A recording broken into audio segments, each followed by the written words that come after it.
ഡോക്ടറാണ് ഈ portion class കഴിയുമ്പോൾ അവിടുന്ന് ഒരു പരീക്ഷ നടത്തണം എന്നുള്ള സജഷൻ എന്നോട് മുന്നോട്ട് വെച്ചത്. ഡോക്ടർ അതിന്റെ ക്വസ്റ്റ്യൻസ് അടുത്ത ദിവസം തന്നെ ഗ്രൂപ്പിൽ ഇടുന്നതായിരിക്കും. ഓക്കെ. അപ്പോ നമ്മള് ഇന്നത്തെ ടോപ്പിക് PMൽ നമ്മൾ ഇന്നത്തെ ടോപ്പിക് എന്ന് പറയുന്നത് ഇൻഫെക്ഷ്യസ് ഡിസീസസ് ആണ്. അതിൽ തന്നെ ഇന്നത്തെ ക്ലാസ്സിൽ നമ്മൾ നോക്കാൻ പോകുന്നത് വൈറൽ ഇൻഫെക്ഷൻസ് ആണ്. വൈറൽ ഇൻഫെക്ഷൻസ് എന്ന് പറയുമ്പോൾ ഒത്തിരി വൈറൽ ഇൻഫെക്ഷൻസ് ഉണ്ട്. എല്ലാം കൂടി നമുക്ക് ഒരു ക്ലാസ് കൊണ്ട്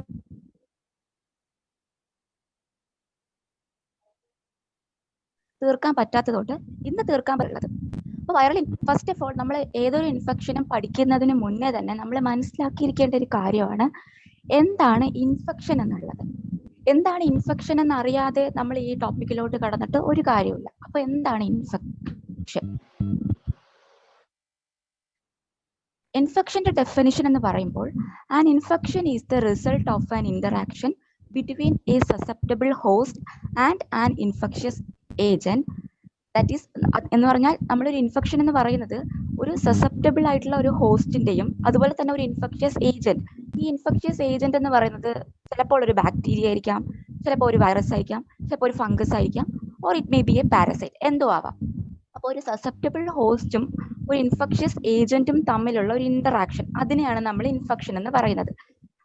ഈ ഒരു ഇന്ററാക്ഷൻ ഒരു ക്ലിനിക്കൽ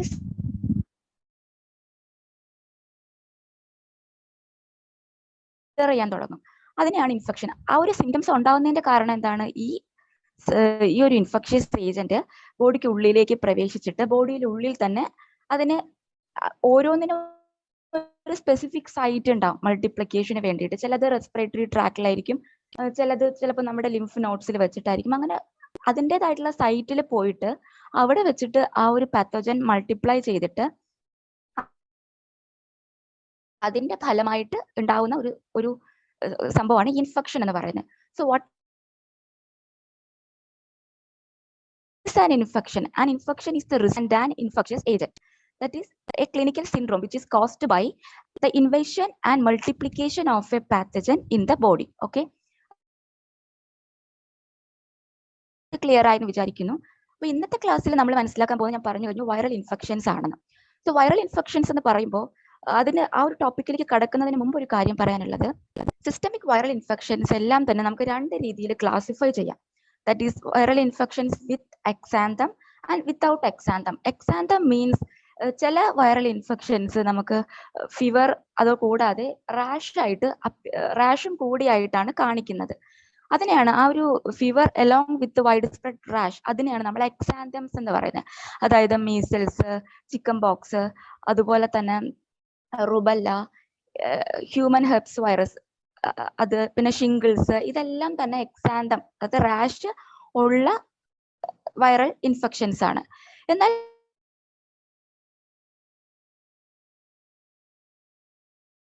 മറ്റു ചില ഇൻഫെക്ഷൻസ് ഉണ്ട്, അതിൽ ഇൻഫെക്ഷൻസും നമുക്ക് ഉണ്ട്. അതാണ് നമ്മുടെ ഈ പറഞ്ഞ പോലെ യെല്ലോ ഫീവർ, പിന്നെ ഒരുപാട് വൈറൽ ഹെമറേജിക് ഫീവേഴ്സ്, ഒരുപാട് വൈറൽ ഹെമറേജിക് ഫീവേഴ്സ് ഉണ്ട്.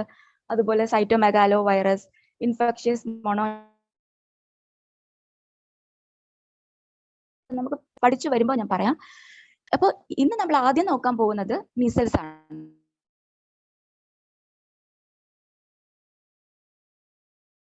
അപ്പോൾ റുബിയോള വൈറസ് എന്ന് പറയുന്ന പാരാമിക്സോ വൈറസ് ഫാമിലിയിൽ വരുന്ന ഒരു വൈറസ് ആണ്.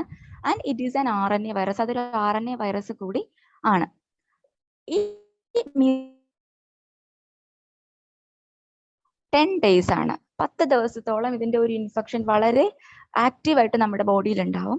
ആൻഡ് മോഡ് ഓഫ് ട്രാൻസ്മിഷൻ എന്ന് പറയുന്നത് മെയിൻലി ത്രൂ ഡ്രോപ്ലെറ്റ് ഇൻഫെക്ഷൻ ആണ് ഇതിന്റെ മെയിൻ മോഡ് ഓഫ് ട്രാൻസ്മിഷൻ എന്ന് പറയുന്നത്. പിന്നെ നമുക്ക് എടുത്തു പറയുന്ന മീസിൽസിന്റെ എടുത്തു പറയാവുന്ന ഒരു കാര്യം എന്ന്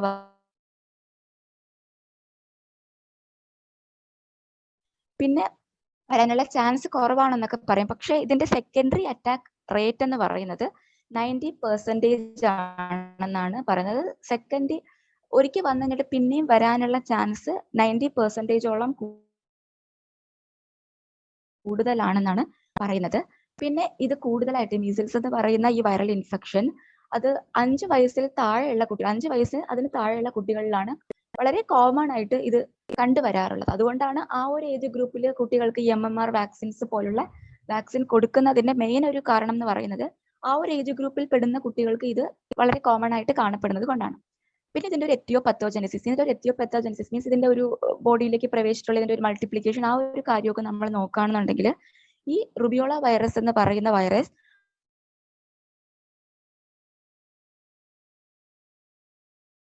അത് നമ്മുടെ ഡയറക്ട്ലി നമ്മുടെ റെസ്പിറേറ്റ് ചെയ്യുന്നത്, എന്നിട്ട് ഇത് മൾട്ടിപ്ലൈ ചെയ്യുന്നത് റെസ്പിറേറ്ററി ട്രാക്റ്റിൽ വെച്ചിട്ടാണ്. പക്ഷേ ഇത് കോമൺലി ഇത് എഫക്ട് ചെയ്യുന്നത് റെറ്റിക്കുലോ എൻഡോത്തീലിയൽ സിസ്റ്റത്തിലാണ്.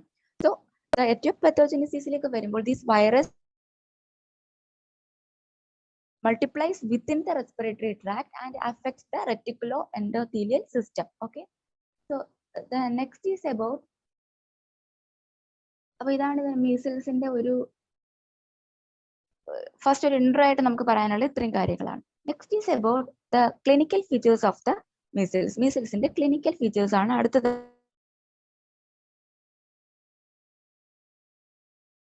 സ്റ്റേജ് എന്ന് പറയുന്ന ഒരു പ്രൊഡ്രോമൽ സ്റ്റേജ് ആണ്. അതായത് ഈ ഒരു പിന്നെ ഈ കോപ്ലിക് സ്പോട്സ് ഒക്കെ ആക്റ്റീവായിട്ട് റാഷ് ഒക്കെ ആക്റ്റീവായിട്ട് കാണുന്നതിന് 2-3 ദിവസം മുമ്പുള്ള ഒരു സ്റ്റേജ്. അപ്പൊ ഫസ്റ്റ് സ്റ്റേജിൽ ഇത് തുടങ്ങുന്നതെന്ന് പറയുന്നത് പലപ്പോഴും ോടൊപ്പം റെസ്പിറേറ്ററി ട്രാക്റ്റിനൊക്കെ അഫക്ട് ചെയ്യുന്ന ഒരു ഇൻഫെക്ഷൻ ആണല്ലോ. അപ്പൊ കഫ് ഉണ്ടാവും, ചുമയുണ്ടാവും, സോർ ത്രോട്ട്, തൊണ്ടവേദന ഉണ്ടാവും. അതുപോലെ തന്നെ കൺജങ്ക്റ്റൈവൽ കൺജഷൻ, നമ്മൾ കണ്ണിനുള്ളിലേക്കൊക്കെ കൺജങ്ക്റ്റൈവയിലേക്കൊക്കെ നോക്കിക്കഴിഞ്ഞാൽ നല്ല റെഡ്നെസ് ഒക്കെ കാണാനായിട്ട്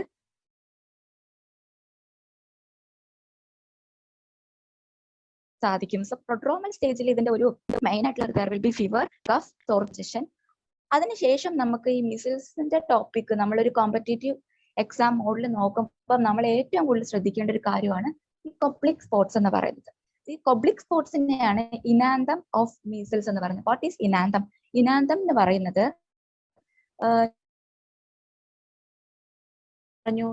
ഈ മീസിൽസ് എന്നൊക്കെ പറയുന്നത് റാഷ് ഉള്ള ഒരു വൈറൽ ഇൻഫെക്ഷൻസ് ആണെന്ന്.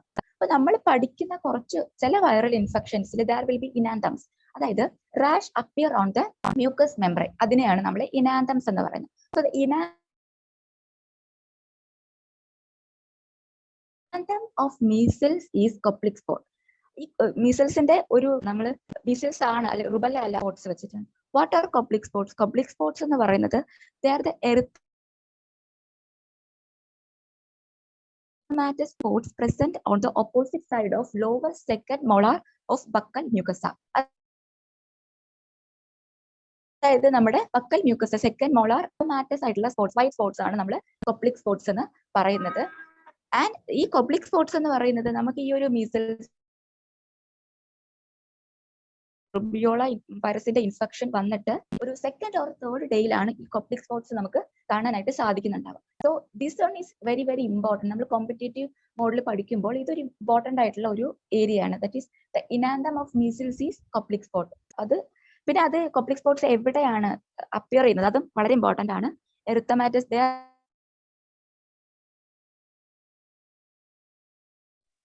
Buccal mucous very very important. So അത് നമ്മൾ നോട്ട് ചെയ്ത് തന്നെ പഠിക്കേണ്ടതുണ്ട്. ആൻഡ് ദീസ് ഇൻഫെക്ഷൻ ഈ ഒരു കൊബ്ലിക് സ്പോട്ടിൽ അത് അപ്പിയർ ആവുന്നത് എപ്പോഴാണ്? On the second or third day of the infection. That is also very very important. Then നമ്മൾ ഈ ഒരു മീസിൽസിന്റെ റാഷിലേക്ക് വരുമ്പോൾ പറഞ്ഞു ഓഡിയോ ഇടയ്ക്കിടയ്ക്ക് ബ്രേക്ക് ആവുന്നുണ്ടെന്ന് തോന്നുന്നു. ഹലോ സാർ പറഞ്ഞോളൂ. പറഞ്ഞു സാർ. അതൊന്ന് അഡ്ജസ്റ്റ് ചെയ്ത് വെക്കൂ. ഓക്കെ സാർ, ഇപ്പൊ കേൾക്കാവോ? കേൾക്കുന്നുണ്ട്, ഇടയ്ക്ക് ചില സമയങ്ങളിൽ ബ്രേക്ക് ആവുന്നുണ്ട്. കണ്ടിന്യൂ ചെയ്യൂ ഞാൻ പറയാം.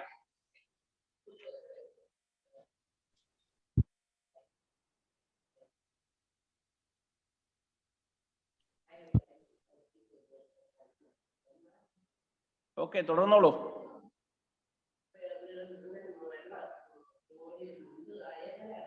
ഹലോ സാർ, കേൾക്കാൻ കഴിയുന്നുണ്ടോ? കേൾക്കുന്നുണ്ട്. ഓക്കെ, അപ്പൊ നമ്മൾ അടുത്ത് പറയാനായിട്ട് പോകുന്നത് ദ റാഷ് ഓഫ് മീസിൽസ്. ഞാൻ പറഞ്ഞല്ലോ എക്സാന്തം ഉള്ള ഒരു വൈറൽ ഇൻഫെക്ഷൻ ആണ്. സോ അതിന്റെ റാഷ് എങ്ങനെയാണ് അല്ലെങ്കിൽ എപ്പോഴാണ് ഉണ്ടാവുക എന്നുള്ളത് നമ്മൾ അറിയേണ്ട ഒരു കാര്യമാണ്. Rash appears on the 4th day of the infection.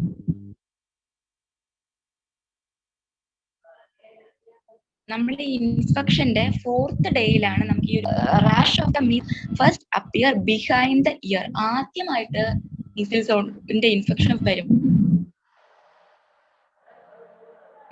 ഇയറിന്റെ ബാക്കിലായിരിക്കും.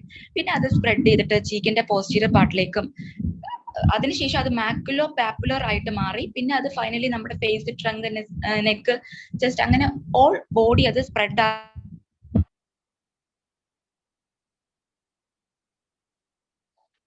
ആണ് ചെയ്യുന്നത്. ആൻഡ് ബൈ ദ 10 days ആണ് അടുക്കുമ്പോഴത്തേക്ക് ഈ ഒരു റാഷ് സ്വാഭാവികമായിട്ട് അത് തനിയെ അങ്ങ് ഡിസപ്പിയർ ആയി പോവുകയും ചെയ്യുന്നു. So this is about the rash of measles. It appears on the 4th day of infection. First, this rash appear on the behind the ear. Ear in back light ആണ് first വരുന്നത്.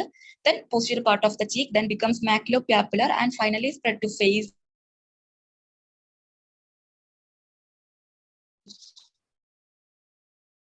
So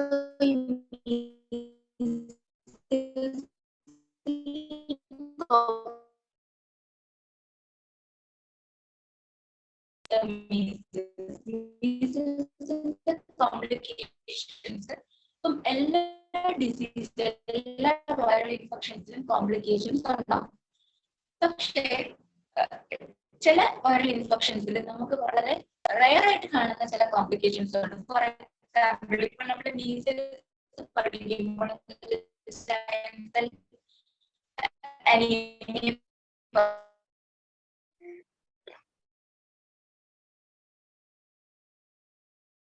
വരാനുള്ള സാധ്യത. ഡോക്ടറെ voice കേൾക്കുന്നില്ല.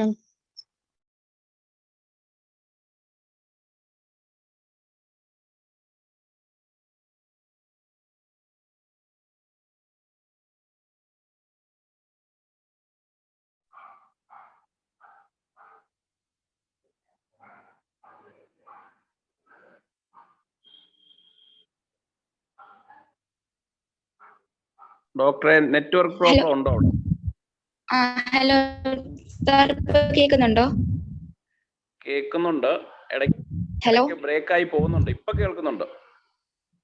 Okay sir, ചെറുതായിട്ട് നോക്കാം. കേൾക്കുന്നുണ്ട്, തീരെ കേൾക്കാതല്ല. Okay sir.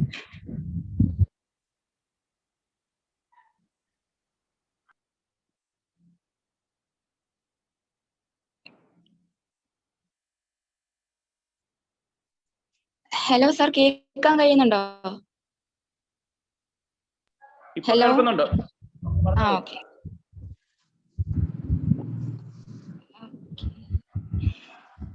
അപ്പൊ നമ്മൾ പറഞ്ഞു വന്നിട്ടുണ്ടായിരുന്നത് ഇതിന്റെ റാഷാണ്.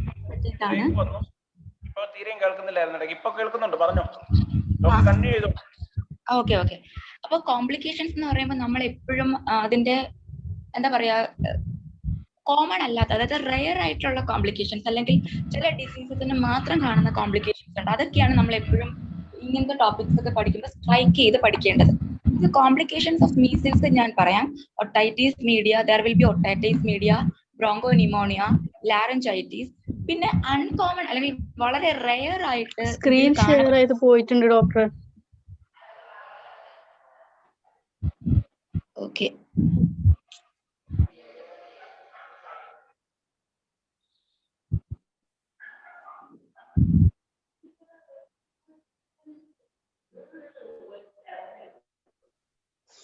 ഹലോ ഹലോ, പറയട്ടെ, കേൾക്കുന്നുണ്ടോ? അല്ല, സ്ക്രീൻ ഷെയർ ചെയ്ത് പോയിട്ടുണ്ട്. ആണോ? ഓക്കെ. ഡോക്ടറിന് ഇടയ്ക്കിടയ്ക്ക് ബ്രേക്ക് ആവുന്നുണ്ട്, വോയിസ് തീരെ ക്ലിയർ കുറവാണ്, ഇങ്ങനെ ഇടയ്ക്കിടയ്ക്ക് പോകുന്നുണ്ട്, കട്ടായിട്ട്. റേഞ്ച് ഇഷ്യൂ എന്ന് തോന്നുന്നു. അതെ, ഇവിടെ നെറ്റ്വർക്ക് പ്രോബ്ലം ഉണ്ട്, നെറ്റ് കുറവുണ്ട്, അപ്പൊ അതുകൊണ്ടാ.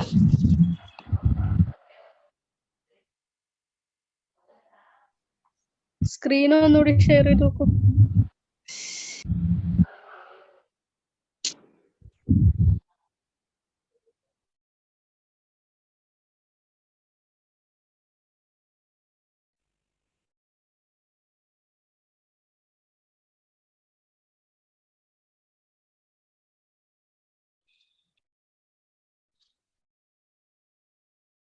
ഇപ്പൊ സ്ക്രീൻ കാണാൻ സാധിക്കില്ല,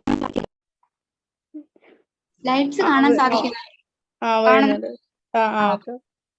സോ ദ ക്ലിനിക്കൽ ഫീച്ചേഴ്സ് നമ്മൾ കോംപ്ലിക്കേഷൻസാ പറഞ്ഞുകൊണ്ടിരുന്നത്.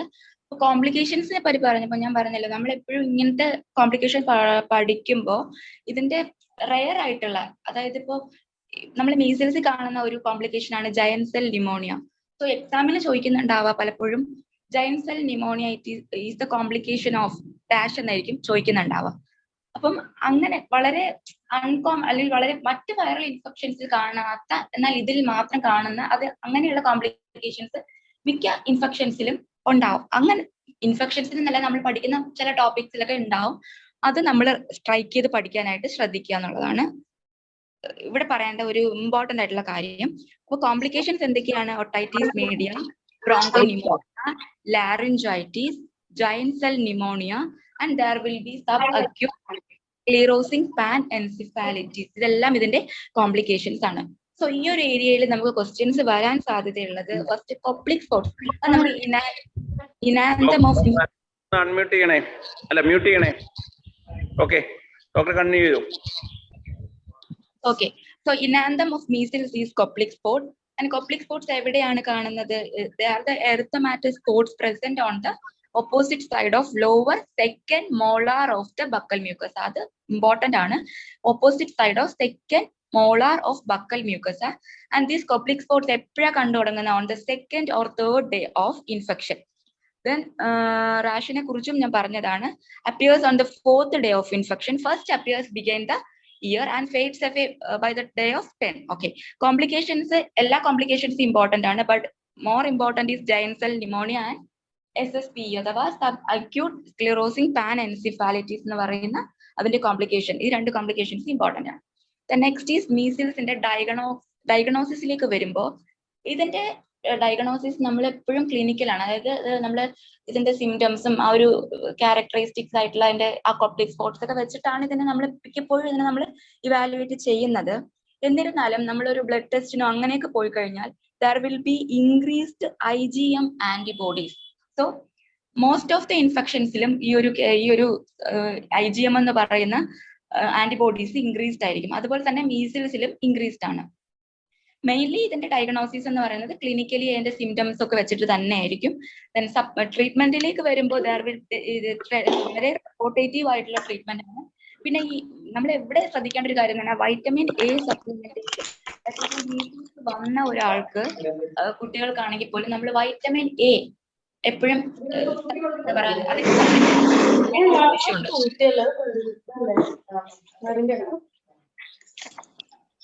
കാരണം മീസിൽസ് ഉള്ള ആൾക്കാരിൽ ഈ വൈറ്റമിൻ എയുടെ കുറവ് ധാരാളമായിട്ട് വരാനും അവർക്ക് അങ്ങനെയുള്ള കുട്ടികൾക്ക് ഈ കെരാറ്റോമലേഷ്യ പോലുള്ള കണ്ണിനെ സംബന്ധിക്കുന്ന പല പ്രശ്നങ്ങളും ഉണ്ടാവാനുള്ള സാധ്യതയുണ്ട്. അതുകൊണ്ട് മീസിൽസ് ഉള്ള കുട്ടികൾക്ക് vitamin A supplementation is necessary. Okay, vaccination, measles വാക്സിനേഷനിലേക്ക് വരുമ്പോൾ മീസിൽസിന് കൊടുക്കുന്ന വാക്സിനേഷൻ ആണ് MMR വാക്സിൻ എന്ന് പറയുന്നത്. അതായത് measles, moms and rubella. Okay, and the strain used for these MMR vaccine അത് നമ്മുടെ ഹോമിയോപ്പതിയിൽ വളരെ ഇമ്പോർട്ടന്റ് അല്ല, എന്നാലും ഞാൻ പറയുവാണ്. എൻമോസ്ട്രം സാഗ്രപ് സ്ട്രെയിൻ ആണ് ഇതിന് യൂസ് ചെയ്യുന്ന സ്ട്രെയിൻ എന്ന് പറയുന്നത്. MMR വാക്സിന്റെ ഫസ്റ്റ് ഡോസ് എന്ന് പറയുന്നത് കുട്ടികൾക്ക് കൊടുക്കുന്നത് 9 തൊട്ട് 15 മന്ത്സ് വരെയുള്ള ഒരു കാലയളവിലാണ്. കാരണം ഈ മീസിൽസിന്റെ എന്തുകൊണ്ട് 9 മാസത്തിന് ശേഷം കൊടുക്കുന്നു എന്ന് ചോദിച്ചു കഴിഞ്ഞാല് 9 മാസം വരെ കുഞ്ഞിന്റെ ബോഡിയിൽ അമ്മയുടെ ബോഡിയിൽ നിന്നുള്ള ആന്റിബോഡീസ് വളരെ ആക്റ്റീവ് ആണ്. അതായത് ഇങ്ങനെയുള്ള ഈ മീസിൽസ് അല്ലെങ്കിൽ മറ്റേതെങ്കിലും ഒരു മീസിൽസ് പോലുള്ള വൈറൽ ഇൻഫെക്ഷൻസിനെ ചെറുക്കാൻ അല്ലെങ്കിൽ പ്രതിരോധിച്ച് നിർത്താൻ കഴിവുള്ള ആന്റിബോഡീസ് ഈ 9 മാസം വരെ കുഞ്ഞിന്റെ ബോഡിയിൽ വളരെ ആക്റ്റീവ് ആയിട്ടുണ്ടാവും. അപ്പൊ ആ ഒരു കാലയളവിന് ശേഷം മാത്രം നമ്മൾ MMR വാക്സിൻ കൊടുക്കുന്നതിന്റെ മെയിൻ റീസൺ അതാണ്. ഇത് സെക്കൻഡ് ഡോസ് വരുന്നുണ്ട്. ഒരു സെക്കൻഡ് ഡോസ് എന്ന് പറയുന്നത് 4 മുതൽ 6 വയസ്സിന് ഇടയിലായിരിക്കും ഇതിന്റെ സെക്കൻഡ് ഡോസ് കൊടുക്കുന്നത്. ആൻഡ് ദ മോഡ് ഓഫ് അതിന്റെ ഈ മീസിൽസിന്റെ വാക്സിനേഷൻ എപ്പോഴും സബ്ക്യൂട്ടേനിയസ് ആയിട്ടാണ്. ഇൻട്രാമസ്കുലർ ആയിട്ടുള്ള വാക്സിനേഷൻ അല്ല ഈ ഒരു മീസിൽസ് വാക്സിനേഷൻ എന്ന് പറയുന്നത്. It is given subcutaneously. Okay, so ഇത്രയാണ് നമ്മൾ മീസിൽസിന്റെ ടോപ്പിക്കിൽ ഇമ്പോർട്ടന്റ് ആയിട്ട് വരുന്നത്. ഞാൻ ഒന്നുകൂടെ പറയാം. കാസേറ്റി റൂബിയോള വൈറസ് ആണ് ഇത് ഉണ്ടാക്കുന്നത്. ഈ റൂബിയോള വൈറസ് എന്ന് പറയുന്നത് പാരാമിക്സോ വൈറസ് ഫാമിലിയിൽ പെടുന്ന it is an RNA virus ആണ്. അത് ഇമ്പോർട്ടന്റ് ആണ്. RNA വൈറസ് ആണ്. IP എന്ന് പറയുന്നത് 10 days ആണ്. Mode of transmission droplet mainly by droplet infection and the secondary attack rate is increased in measles that is up to 90%. It is വളരെ common ആയിട്ട് childrens less than 5 yearsലാണ് കാണുന്നത്. പിന്നെ അതിന്റെ എത്തിയോപത്തോജനിസിസ് നമ്മൾ പറഞ്ഞു. Virus enters the respiratory tract, multiplies there and affects the reticuloendothelial system. Then clinical ഫീച്ചേഴ്സിലേക്ക് വരുമ്പോൾ ഞാൻ വളരെ ഇമ്പോർട്ടന്റ് ആയിട്ടുള്ള ഒന്നാണ് Koplik spots. They are the പാത്തനോമിക് features or called as the inanthum of. Inanthum means the rash appear on the mucous membrane. അതാണ് inanthum എന്ന് പറയുന്നത്. So these coplic spots are the erythematous spots. They are present on the opposite side of the lower second molar of the buccal mucosa, and they appear on the second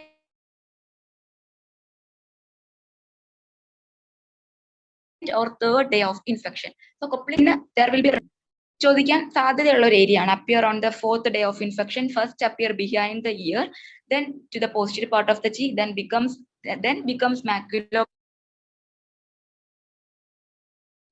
trunk, chest, etc. Okay. By the 10th day, this rash will gradually fades away. Then complications important are otitis media, bronchopneumonia, laryngitis, and this giant cell pneumonia and subacute sclerosing panencephalitis, that is SSPE. That is also the last two complications are very, very important. So then next is about the diagnosis of the measles, mainly clinical, increased IgM antibodies, and treatment is supportive. Vitamin A supplementation അവിടെ നമ്മൾ ഓർക്കണം. പിന്നെ vaccination ഏതായിരുന്നു? MMR vaccine ആണ്. എറ്റ്മോസ്ട്രീം Zagreb strain ആണ് അതിന് ഉപയോഗിക്കുന്ന strain എന്ന് പറയുന്നത്. First dose is 9 to 15 months and second dose 4 to 6 yearsലാണ് കൊടുക്കുന്നത്. എങ്ങനെയാണ്? സബ്ക്യൂട്ടേനിയസ് ആയിട്ടാണ് കൊടുക്കുന്നത്. സോ ഈ മീസിൽസ് ക്ലിയർ ആയെന്ന് വിചാരിക്കുന്നു. Next is moms. മംസ് എന്ന് പറയുന്നത് കോമൺലി അത് കാണുന്നത് 5 നും 15 നും ഇടയിലുള്ള കുട്ടികൾക്കാണ്. ദാറ്റ് ഈസ് പരോട്ടിഡ് ഗ്ലാൻഡിന്റെ ഒരു ഇവിടെ കാണാൻ പറ്റും. പരോട്ടിഡ് ഗ്ലാൻഡ് ആയിരിക്കും. പരോട്ടിഡ് ഗ്ലാൻഡിന്റെ എൻലാർജ്മെന്റ് ആണ് നമ്മൾ മംസ് എന്ന് പറയുന്നത്. അതും പാരാമിക്സോ വൈറസ് ഫാമിലിയിൽ പെട്ട ഒരു വൈറസ് ആണ് മംസിനും കാരണമാകുന്നത്. That is also paramyxovirus family എന്ന് പറയുമ്പോഴേ അതൊരു RNA വൈറസ് ഫാമിലിയാണ്. ഓക്കെ, ദി മംസിന്റെ only reservoir of mumps എന്ന് പറയുന്നത് മാൻ ആണ്. ദാറ്റ് ഈസ് an important point. Man is the only reservoir of mumps. The IP, that is the incubation period of mumps, is about 2 to 4 weeks. 2 മുതൽ 4 ആഴ്ചകൾ വരെ അതിന്റെ ഒരു ബുദ്ധിമുട്ട് ഈ പേഷ്യന്റിന് ഉണ്ടാവും. ക്ലിനിക്കൽ ഫീച്ചേഴ്സ് എന്ന് പറയുന്നത് the most common gland involved in the mumps is parotid gland. അപ്പം salivary glandsനാണ് മോസ്റ്റ് കോമൺലി എഫക്റ്റ് ആവുന്നത്. അപ്പം അതിൽ ഏതാണെന്ന് ചോദിച്ചു കഴിഞ്ഞാൽ ഫസ്റ്റ് മോസ്റ്റ് കോമൺ ഇൻവോൾവ് ആവുന്നത് പാരോട്ടിഡ് ആണ്. അതിനുശേഷമാണ് സബ്മാക്സിലറി വളരെ റെയർ ആണ്. കോമൺ ആയിട്ട് കാണുന്നത് എപ്പോഴും പാരോട്ടിഡ് ഗ്ലാൻഡ് എൻലാർജ്മെന്റ് തന്നെയാണ്. അത് ഏതെങ്കിലും ഒരു സൈഡിൽ മാത്രമേ വരുള്ളൂ എന്ന് പറയാൻ പറ്റില്ല. യൂണിലാറ്ററൽ ആയിട്ടും വരാം, ബയലാറ്ററൽ ആയിട്ടും വരാം. ഇതിന് പുറമെ ഈ ഒരു ഗ്ലാൻഡിന്റെ എൻലാർജ്മെന്റ് ഭയങ്കര പെയിൻഫുൾ ആയിട്ടുള്ള ഒരു എൻലാർജ്മെന്റ് ആയിരിക്കും. അതിന് പുറമെ there will be ഫീവർ ഉണ്ടായിരിക്കും. പിന്നെ സ്വെല്ലിങ്, അതായത് ഒരു തടിപ്പ് പോലെ നമുക്ക് ആ ഒരു ഗ്ലാൻഡിന്റെ ആ ഒരു ഭാഗത്ത് ഒരു തടിപ്പ് പോലെ നമുക്ക് കാണാനായിട്ട് സാധിക്കും. പിന്നെ ഡയഗ്നോസിസ് ഞാൻ പറഞ്ഞ പോലെ തന്നെ ക്ലിനിക്കൽ ആണ്. ഈ ഒരു ഇൻഫെക്ഷൻ ഇപ്പം മീസിൽസ് ആയാലും മംസ് ആയാലും അതിന്റെ ഡയഗ്നോസിസ് എല്ലാം തന്നെ ക്ലിനിക്കൽ ആണ്. ഇൻക്രീസ്ഡ് IgM ആന്റിബോഡീസ് അത് നമ്മൾ മീസിൽസിൽ പറഞ്ഞ പോലെ ഉണ്ട്. പിന്നെ വേറൊരു നമ്മൾ ഡയഗ്നോസിൽ വരുമ്പോൾ ഈ ഒരു എന്താ പറയാ മംസിലാണെന്നുണ്ടെങ്കിൽ സെറം അമിലേസ് എപ്പോഴും ഇൻക്രീസ്ഡ് ആയിരിക്കും. അത് നമ്മൾ ശ്രദ്ധിക്കേണ്ട ഒരു കാര്യമാണ്. There will be increased amount of serum amylase and there will be increased IgM antibodies in the blood. Okay, what are the complications ഒത്തിരി ഉണ്ട്. നമ്മൾ വൈറൽ ഇൻഫെക്ഷൻസിലെല്ലാം കാണുന്ന കോമൺ ആയിട്ടുള്ള മെനിഞ്ചൈറ്റീസ്, എൻസെഫലൈറ്റീസ് അങ്ങനെ പറയുന്ന കോംപ്ലിക്കേഷൻസ് ഒത്തിരി ഉണ്ട്. ബട്ട് ഇവിടെ നമ്മൾ ശ്രദ്ധിക്കേണ്ട ഒരു കോംപ്ലിക്കേഷൻ എന്ന് പറയുന്നത് that is aseptic meningitis. So aseptic meningitis it is the complication of which viral infection? That is mumps. മംസിൽ കാണുന്ന ഒരു മംസ് എന്ന വൈറൽ ഇൻഫെക്ഷനിൽ കാണുന്ന കോംപ്ലിക്കേഷൻ ആണ് അസെപ്റ്റിക് മെനിഞ്ചൈറ്റീസ്. ഓക്കെ, ഈ മംസ് എന്ന് പറയുന്നത് this is a viral infection without an എക്സാന്തം.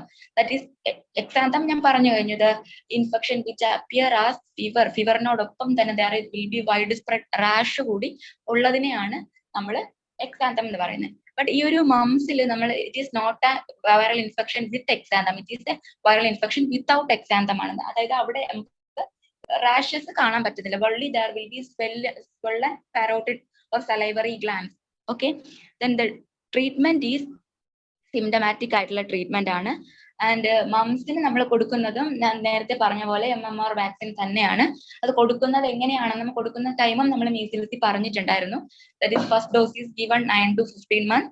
Second dose എന്ന് പറയുന്നത് 4 വയസ്സ് തൊട്ട് 6 വയസ്സിന് ഇടയിലാണ് കൊടുക്കുന്നത്. ചില ടെക്സ്റ്റ് ബുക്കുകൾ നമ്മൾ റിഫർ ചെയ്ത് കഴിഞ്ഞാൽ 4നും 5നും ഇടയിലെന്നും കാണിക്കുന്നുണ്ട്. And the strain used in the mumps വാക്സിനിൽ നമ്മൾ MMR എന്ന് പറയുമ്പോൾ ഒരു വാക്സിൻ ആണ്. അതിൽ മംസ് വരുന്നുണ്ട്, മീസിൽസ് വരുന്നുണ്ട്, റുബല്ല വരുന്നുണ്ട്. പക്ഷെ കൊടുക്കുന്ന വാക്സിൻ സ്ട്രെയിൻ, വാക്സിന്റെ നെയിം നമ്മൾ ഒരേ പേരിലാണ് അറിയപ്പെടുന്നതെങ്കിൽ കൊടുക്കുന്ന സ്ട്രെയിൻസ് ഡിഫറെന്റ് ആയിരിക്കും. So the strain used in mumps vaccination is Jeryl Lynn strain. Jeryl Lynn strain ആണ് മംസിന്റെ വാക്സിനേഷനിൽ നമ്മൾ ഉപയോഗിക്കുന്ന സ്ട്രെയിൻ എന്ന് പറയുന്നത്. വാക്സിനേഷൻ ഏതാന്ന് ചോദിച്ചാൽ എപ്പോഴും MMR എന്നേ പറയൂ. കൊടുക്കുന്നതൊക്കെ സെയിം തന്നെയാണ്. പക്ഷേ സ്ട്രെയിൻ എന്ന് പറയുന്നത് ഡിഫറെന്റ് ആയിരിക്കും. Okay, the next one is German measles or rubella virus infection. It is also called third day measles or third disease എന്നൊക്കെ നമ്മൾ പറയപ്പെടുന്നത് ഈ ഒരു ജർമ്മൻ മീസിൽസിനാണ്. ഇമ്പോർട്ടന്റ് ആണ്. തേർഡ് ഡേ മീസിൽസ് അല്ലെങ്കിൽ തേർഡ് ഡിസീസ് എന്നൊക്കെ അറിയപ്പെടുന്നത് ജർമ്മൻ മീസിൽസ് ആണ്. ഇറ്റ് ഈസ് അതൊക്കെ കാസേറ്റീവ് ഓർഗൻ എന്ന് പറയുന്നത് ഒരു RNA വൈറസ് ആണ്. റുബല്ല എന്ന് പറയുന്നത് ഒരു RNA വൈറസ് ആണ്. It is from Togaviridae family. Togaviridae ഫാമിലിയിൽ വരുന്ന ഒരു വൈറസ് ആണ് റുബല്ല വൈറസ്. അതിന്റെ ഇൻഫെക്ഷൻ ആണ് ഈ ജർമ്മൻ, അത് ഉണ്ടാക്കുന്ന ഡിസീസ് ഒരു ഇൻഫെക്ഷൻ ആണ് ജർമ്മൻ മീസിൽസ്. മലയാളത്തിൽ പറയുകയാണെങ്കിൽ 5ാം പനി എന്നൊക്കെ നമ്മൾ പറയുന്നത്. ഇതിന്റെ ഇൻക്യുബേഷൻ പീരീഡ് എന്ന് പറയുന്നത് ദാറ്റ് ഈസ് 14 to 21 days ആണ് ഇതിന്റെ ഒരു ഇൻക്യുബേഷൻ പീരീഡ് എന്ന് പറയുന്നത്. ക്ലിനിക്കൽ ഫീച്ചേഴ്സിലേക്ക് വരുമ്പോൾ സാധാരണ എല്ലാ വൈറൽ ഇൻഫെക്ഷൻസ്, മിക്കവാറും എല്ലാ വൈറൽ ഇൻഫെക്ഷൻസിലും കാണുന്ന പോലെ തന്നെ ലോ ഗ്രേഡ് ആയിട്ടുള്ള ഫീവർ എന്ന് പറയുന്നത് ഇൻഫെക്ഷൻസിന്റെ എല്ലാം ക്യാരക്ടറിസ്റ്റിക് ആയിട്ടുള്ള ഒരു ഫീച്ചർ ആണ്. മിയർലി ഒരു ശരീരത്തിൽ ഒരു എന്താ പറയാ, നമ്മൾ വേർക്കുന്നു അല്ലെങ്കിൽ ഒരു ചൂട് അനുഭവപ്പെടുന്നു എന്ന് പറഞ്ഞാൽ ഫീവർ ആകത്തില്ല. ഫീവർ എന്ന് പറയുന്നത് 38 ഡിഗ്രി നമ്മൾ നമ്മുടെ തെർമോമീറ്റർ വെച്ച് നോക്കുമ്പോൾ 38 ഡിഗ്രി സെൽഷ്യസ് അല്ലെങ്കിൽ അതിന് മുകളിലായിട്ട് ഒരു ടെമ്പറേച്ചർ ഉണ്ടെങ്കിൽ മാത്രമേ നമുക്ക് ഫീവർ എന്ന് പറയാൻ പറ്റുള്ളൂ.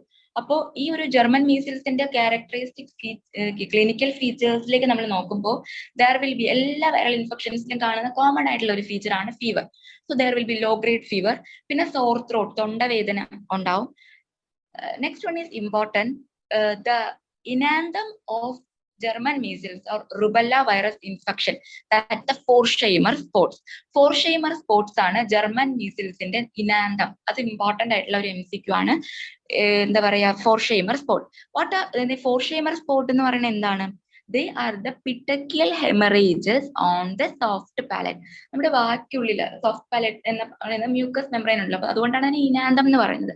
ആ ഒരു സോഫ്റ്റ് പാലറ്റിൽ കാണുന്ന വളരെ പിട്ടക്കി ഐ മീൻസ് കുഞ്ഞു ബ്ലഡി ആയിട്ടുള്ള സ്പോട്സ്, ഹെമറേജിക് ആയിട്ടുള്ള സ്പോട്സ് നമുക്ക് വിസിബിൾ ആവും. അതിനെയാണ് നമ്മൾ ഫോർഷൈമർ സ്പോട്ട് എന്ന് പറയുന്നത്. ഈ ഫോർഷൈമർ സ്പോട്ട് എന്ന് പറയുന്നതാണ് the enanthem of German measles or rubella virus infection. So the enanthem of എന്താ പറയാ measles is Koplik spot. The enanthem of German measles is Forchheimer spots. ഇനിയും നമ്മൾ ഇനാന്തംസ് പഠിക്കും. ഈ ജർമ്മൻ മീസിൽസിന്റെ റാഷ് എന്ന് പറയുന്നത് first appear on the face. The rash of the measles first appear behind the ear, but the German measles in the angle rash first appear on the face, okay, and spread to all parts of the. അതിന് ശേഷമാണ് എല്ലാ പാർട്സിലേക്കും spread ആകുന്നത്. The next is etiopathogenesis of the German measles or rubella virus infection. The virus ആദ്യം respiratory എപ്പിത്തീലിയത്തിലേക്ക് പോകും. അതുകൊണ്ടാണ് നമുക്ക് sore throat പോലുള്ള respiratory symptoms നമുക്ക് അപ്പിയർ ആവുന്ന. അതുകൊണ്ടാണ് അതിനുശേഷം അത് ലിംഫ് നോട്ട്സിലേക്ക് സ്പ്രെഡ് ആകും. അവിടെ വെച്ചിട്ടും അത് മൾട്ടിപ്ലൈ ചെയ്യുന്നുണ്ട്. സോ ദർ വിൽ ബി ഈ ഒരു ജർമ്മൻ മീസിൽസിൽ sometimes there will be lymph നോട്ട്സിന്റെ എൻലാർജ്മെന്റ് നമുക്ക് കാണാനായിട്ട് സാധിക്കും. ഞാൻ പറഞ്ഞു ഇതിന്റെ ഒരു IP എന്ന് പറയുന്ന 14 to 21 days ആണ് ഞാൻ പറഞ്ഞു. ഒരു 10 to 17 day എന്ന് പറയുന്നതാണ് ഈ ഒരു ജർമ്മൻ മീസിൽസ് അഥവാ റുബല്ല വൈറസ് ഇൻഫെക്ഷന്റെ ഭയങ്കര സിവിയർ ആയിട്ടുള്ള ഇൽനെസ് നമുക്ക് എപ്പോഴും അല്ലെങ്കിൽ ആ പേഷ്യന്റിന് എപ്പോഴും ഫീൽ ചെയ്യുന്നത് ഫ്രം 10 to 17 days ആണ്. ആ ഒരു സമയത്താണ് ഇപ്പം ഈ ഒരു എൻലാർജ്മെന്റ് ആയാലും ഭയങ്കര പെയിൻഫുൾ ആയിട്ടും ഭയങ്കര രീതിയിലുള്ള ഒരു അവശത, ഒരു ക്ഷീണം ഒക്കെ അല്ലെങ്കിൽ ഭയങ്കര ബുദ്ധിമുട്ടുകൾ ഇവർക്ക് ഫീൽ ചെയ്യുന്നത് 10 to 17th ഡേയിലാണ്. അതും നമ്മൾ ഓർത്തിരിക്കേണ്ട ഒരു പോയിന്റ് തന്നെയാണ്. ഇന്റൻസ് ഇൽനെസ് എപ്പോഴാണ് ജർമ്മൻ മീസിൽസിൽ കാണുന്നത്? 10 to 17 ഡേയ്സ്. ഇനി അതൊന്നും ഓർത്തില്ലെങ്കിലും ഈ ജർമ്മൻ മീസിൽസിനെ തേർഡ് ഡേ മീസിൽസ് എന്നും തേർഡ് ഡിസീസ് എന്നും വിളിക്കുന്നു എന്നുള്ള കാര്യവും, പിന്നെ അതിന്റെ IP ഇൻക്യുബേഷൻ പീരീഡ് നമ്മൾ എപ്പോഴും ഓർത്തിരിക്കണം. പിന്നെ ഫോർഷൈമേഴ്സ് സ്പോട്ട്, അത് പല ക്വസ്റ്റ്യൻ പേപ്പേഴ്സിൽ ഞാൻ കണ്ടിട്ടുള്ള ഒരു കാര്യമാണ്. Forchheimer's spots they are the petechial haemorrhages on the soft പാലറ്റ്സിൽ കാണുന്നതാണ്. ചിലപ്പോൾ ഈ ഒരു ഡെഫിനിഷൻ തന്നിട്ട് petechial haemorrhages on soft palate എന്ന് പറഞ്ഞിട്ട് ഇതുപോലുള്ള കുറെ ഇനാൻഡംസും നമുക്ക് ഓപ്ഷൻസ് ആയിട്ട് തന്നിട്ട് ചിലപ്പോൾ ക്വസ്റ്റ്യൻസ് ചോദിച്ചേക്കാം. അല്ലെങ്കിൽ ഫോർഷൈമേഴ്സ് സ്പോട്ട്സ് ആർ ക്യാരക്ടറിസ്റ്റിക് ഇൻ, അങ്ങനെയും ക്വസ്റ്റ്യൻസ് ചോദിച്ചേക്കാം. സോ ജർമ്മൻ മീസിൽസ് അതിന്റെ ഡയഗ്നോസിസും നേരത്തെ പറഞ്ഞ ഇൻഫെക്ഷൻസിലെല്ലാം കാണുന്ന പോലെ IgM ആന്റിബോഡീസ് ഇൻക്രീസ്ഡ് ആയിരിക്കും. കോംപ്ലിക്കേഷൻസിലേക്ക് വരുമ്പോൾ there will be thrombocytopenia, there will be arthritis, there will be encephalitis, and the most characteristic ആയിട്ട് നമുക്ക് ഈ ഒരു ജർമ്മൻ മീസിൽസിൽ കാണുന്ന ഒരു കോംപ്ലിക്കേഷൻ ആണ് PRP, that is progressive rubella panencephalitis. അത് ഇമ്പോർട്ടന്റ് ആണ്. Progressive rubella panencephalitis. എല്ലാ കോംപ്ലിക്കേഷൻസും ഇമ്പോർട്ടന്റ് ആണ് നമ്മൾ തിയറിറ്റിക്കൽ ആയിട്ട് നമ്മൾ പഠിച്ചുകൊണ്ടിരുന്നപ്പോൾ. പക്ഷെ കോമ്പറ്റേറ്റീവ് ആയിട്ട് പഠിക്കുമ്പോൾ കോമ്പറ്റേറ്റീവ് ആയിട്ടുള്ള പോയിന്റ്സ് സെർച്ച് ചെയ്ത് പഠിച്ചാൽ മാത്രമേ നമുക്ക് അവിടെ വിൻ ചെയ്യാൻ പറ്റുള്ളൂ. സോ ഈ ഒരു കോംപ്ലിക്കേഷന് ഇമ്പോർട്ടന്റ് ആണ് പ്രോഗ്രസീവ് റുബല്ല പാൻഎൻസിഫാലിറ്റി, PRP എന്ന് നമ്മൾ അതിനെ പറയും. ഇനി പ്രഗ്നൻസി സ്റ്റേജിൽ ഒരു ലേഡിക്ക് അവരുടെ വയറ്റിലുള്ള കുട്ടിക്ക് ഈ ഒരു റുബല്ലയുടെ വൈറസ് ഇൻഫെക്ഷൻ വന്നു കഴിഞ്ഞാൽ കാണപ്പെടുന്ന ഒരു സിൻഡ്രോം ആണ് കൺജനൈറ്റൽ റുബല്ല സിൻഡ്രോം എന്ന് പറയുന്ന syndrome. Congenital rubella syndrome, the triad of congenital syndrome rubella syndrome എന്ന് പറയുന്നത് എപ്പോഴും CRS, congenital rubella syndrome, that is നമ്മൾ CRS എന്ന് നമുക്ക് വേണമെങ്കിൽ ഷോർട്ട് വിളിക്കാം.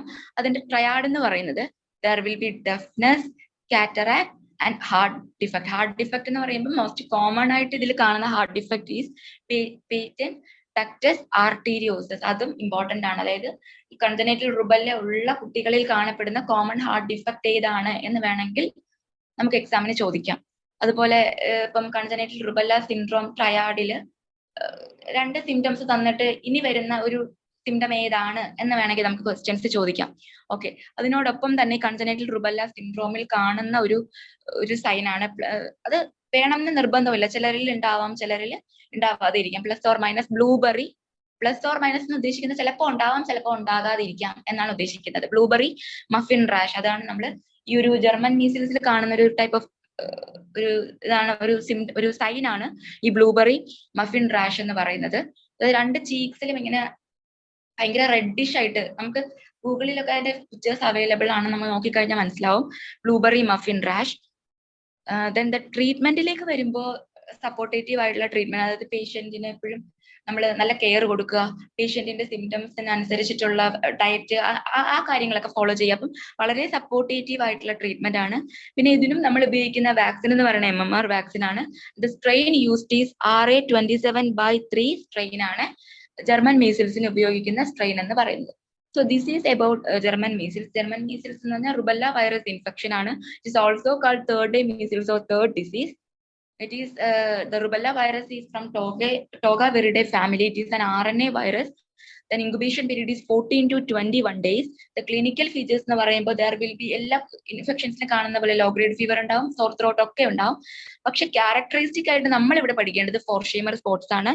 They are the petechial hemorrhages on the soft palate, and this rash of the rubella or German measles first appear on the face. Measles ആണെങ്കിൽ first appear behind the ear and the enanthem of measles ഏതായിരുന്നു Koplik spot ആണ്. Okay, എത്തിയോപെത്തോജനസിസിൽ വരുമ്പോൾ respiratory എപ്പിത്തീലിയത്തിലേക്ക് പോയിട്ട് പിന്നെ അവിടെ നിന്ന് multiply ചെയ്തത് lymph നോഡ്സിലേക്ക് spread ആവുന്നു. 10 to 17 ഡേ ആണ് ഇതിന്റെ ഒരു ഇന്റൻസ് ആയിട്ടുള്ള ഇൽനെസ് നമുക്ക് ഫീൽ ചെയ്യാം. ഡയഗ്നോസിസിലേക്ക് വരുമ്പോൾ ഈ പറഞ്ഞ ക്ലിനിക്കൽ ആയിട്ടുള്ള സിംറ്റംസ് വെച്ചിട്ട് നമ്മൾ ഇവാലുവേറ്റ് ചെയ്യും. അതിന് പുറമേ ആയിട്ട് there will be increased IgM antibodies. Then complications important ആണ്, thrombocytopenia, arthritis, encephalitis. പിന്നെ നമ്മൾ സ്ട്രൈക്ക് ചെയ്ത് പഠിക്കേണ്ടത് ഏതാണ്? പ്രോഗ്രസീവ് റുബല്ല പാൻ എൻസിഫാലിറ്റീസ് അഥവാ PRP എന്ന് പറയുന്ന ഒരു കോംപ്ലിക്കേഷൻ ഈ ജർമ്മൻ മീസിൽസിനുണ്ട്.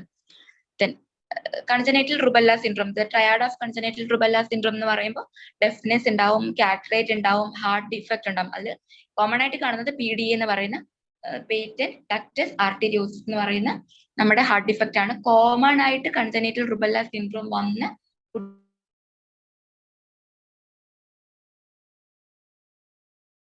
കുട്ടികളിൽ കാണുന്ന ഹാർട്ട് ഡിഫക്റ്റ് ആ ഒരു ബ്ലൂബെറി മഫിൻ റാഷ് സീൻ ഏതാണ്, നമ്മുടെ ജർമ്മൻ മീസിൽസിലാണ് കാണുന്നത്. പിന്നെ ട്രീറ്റ്മെന്റ് എന്ന് പറയുന്നത് സപ്പോർട്ടേറ്റീവ് ആണ്,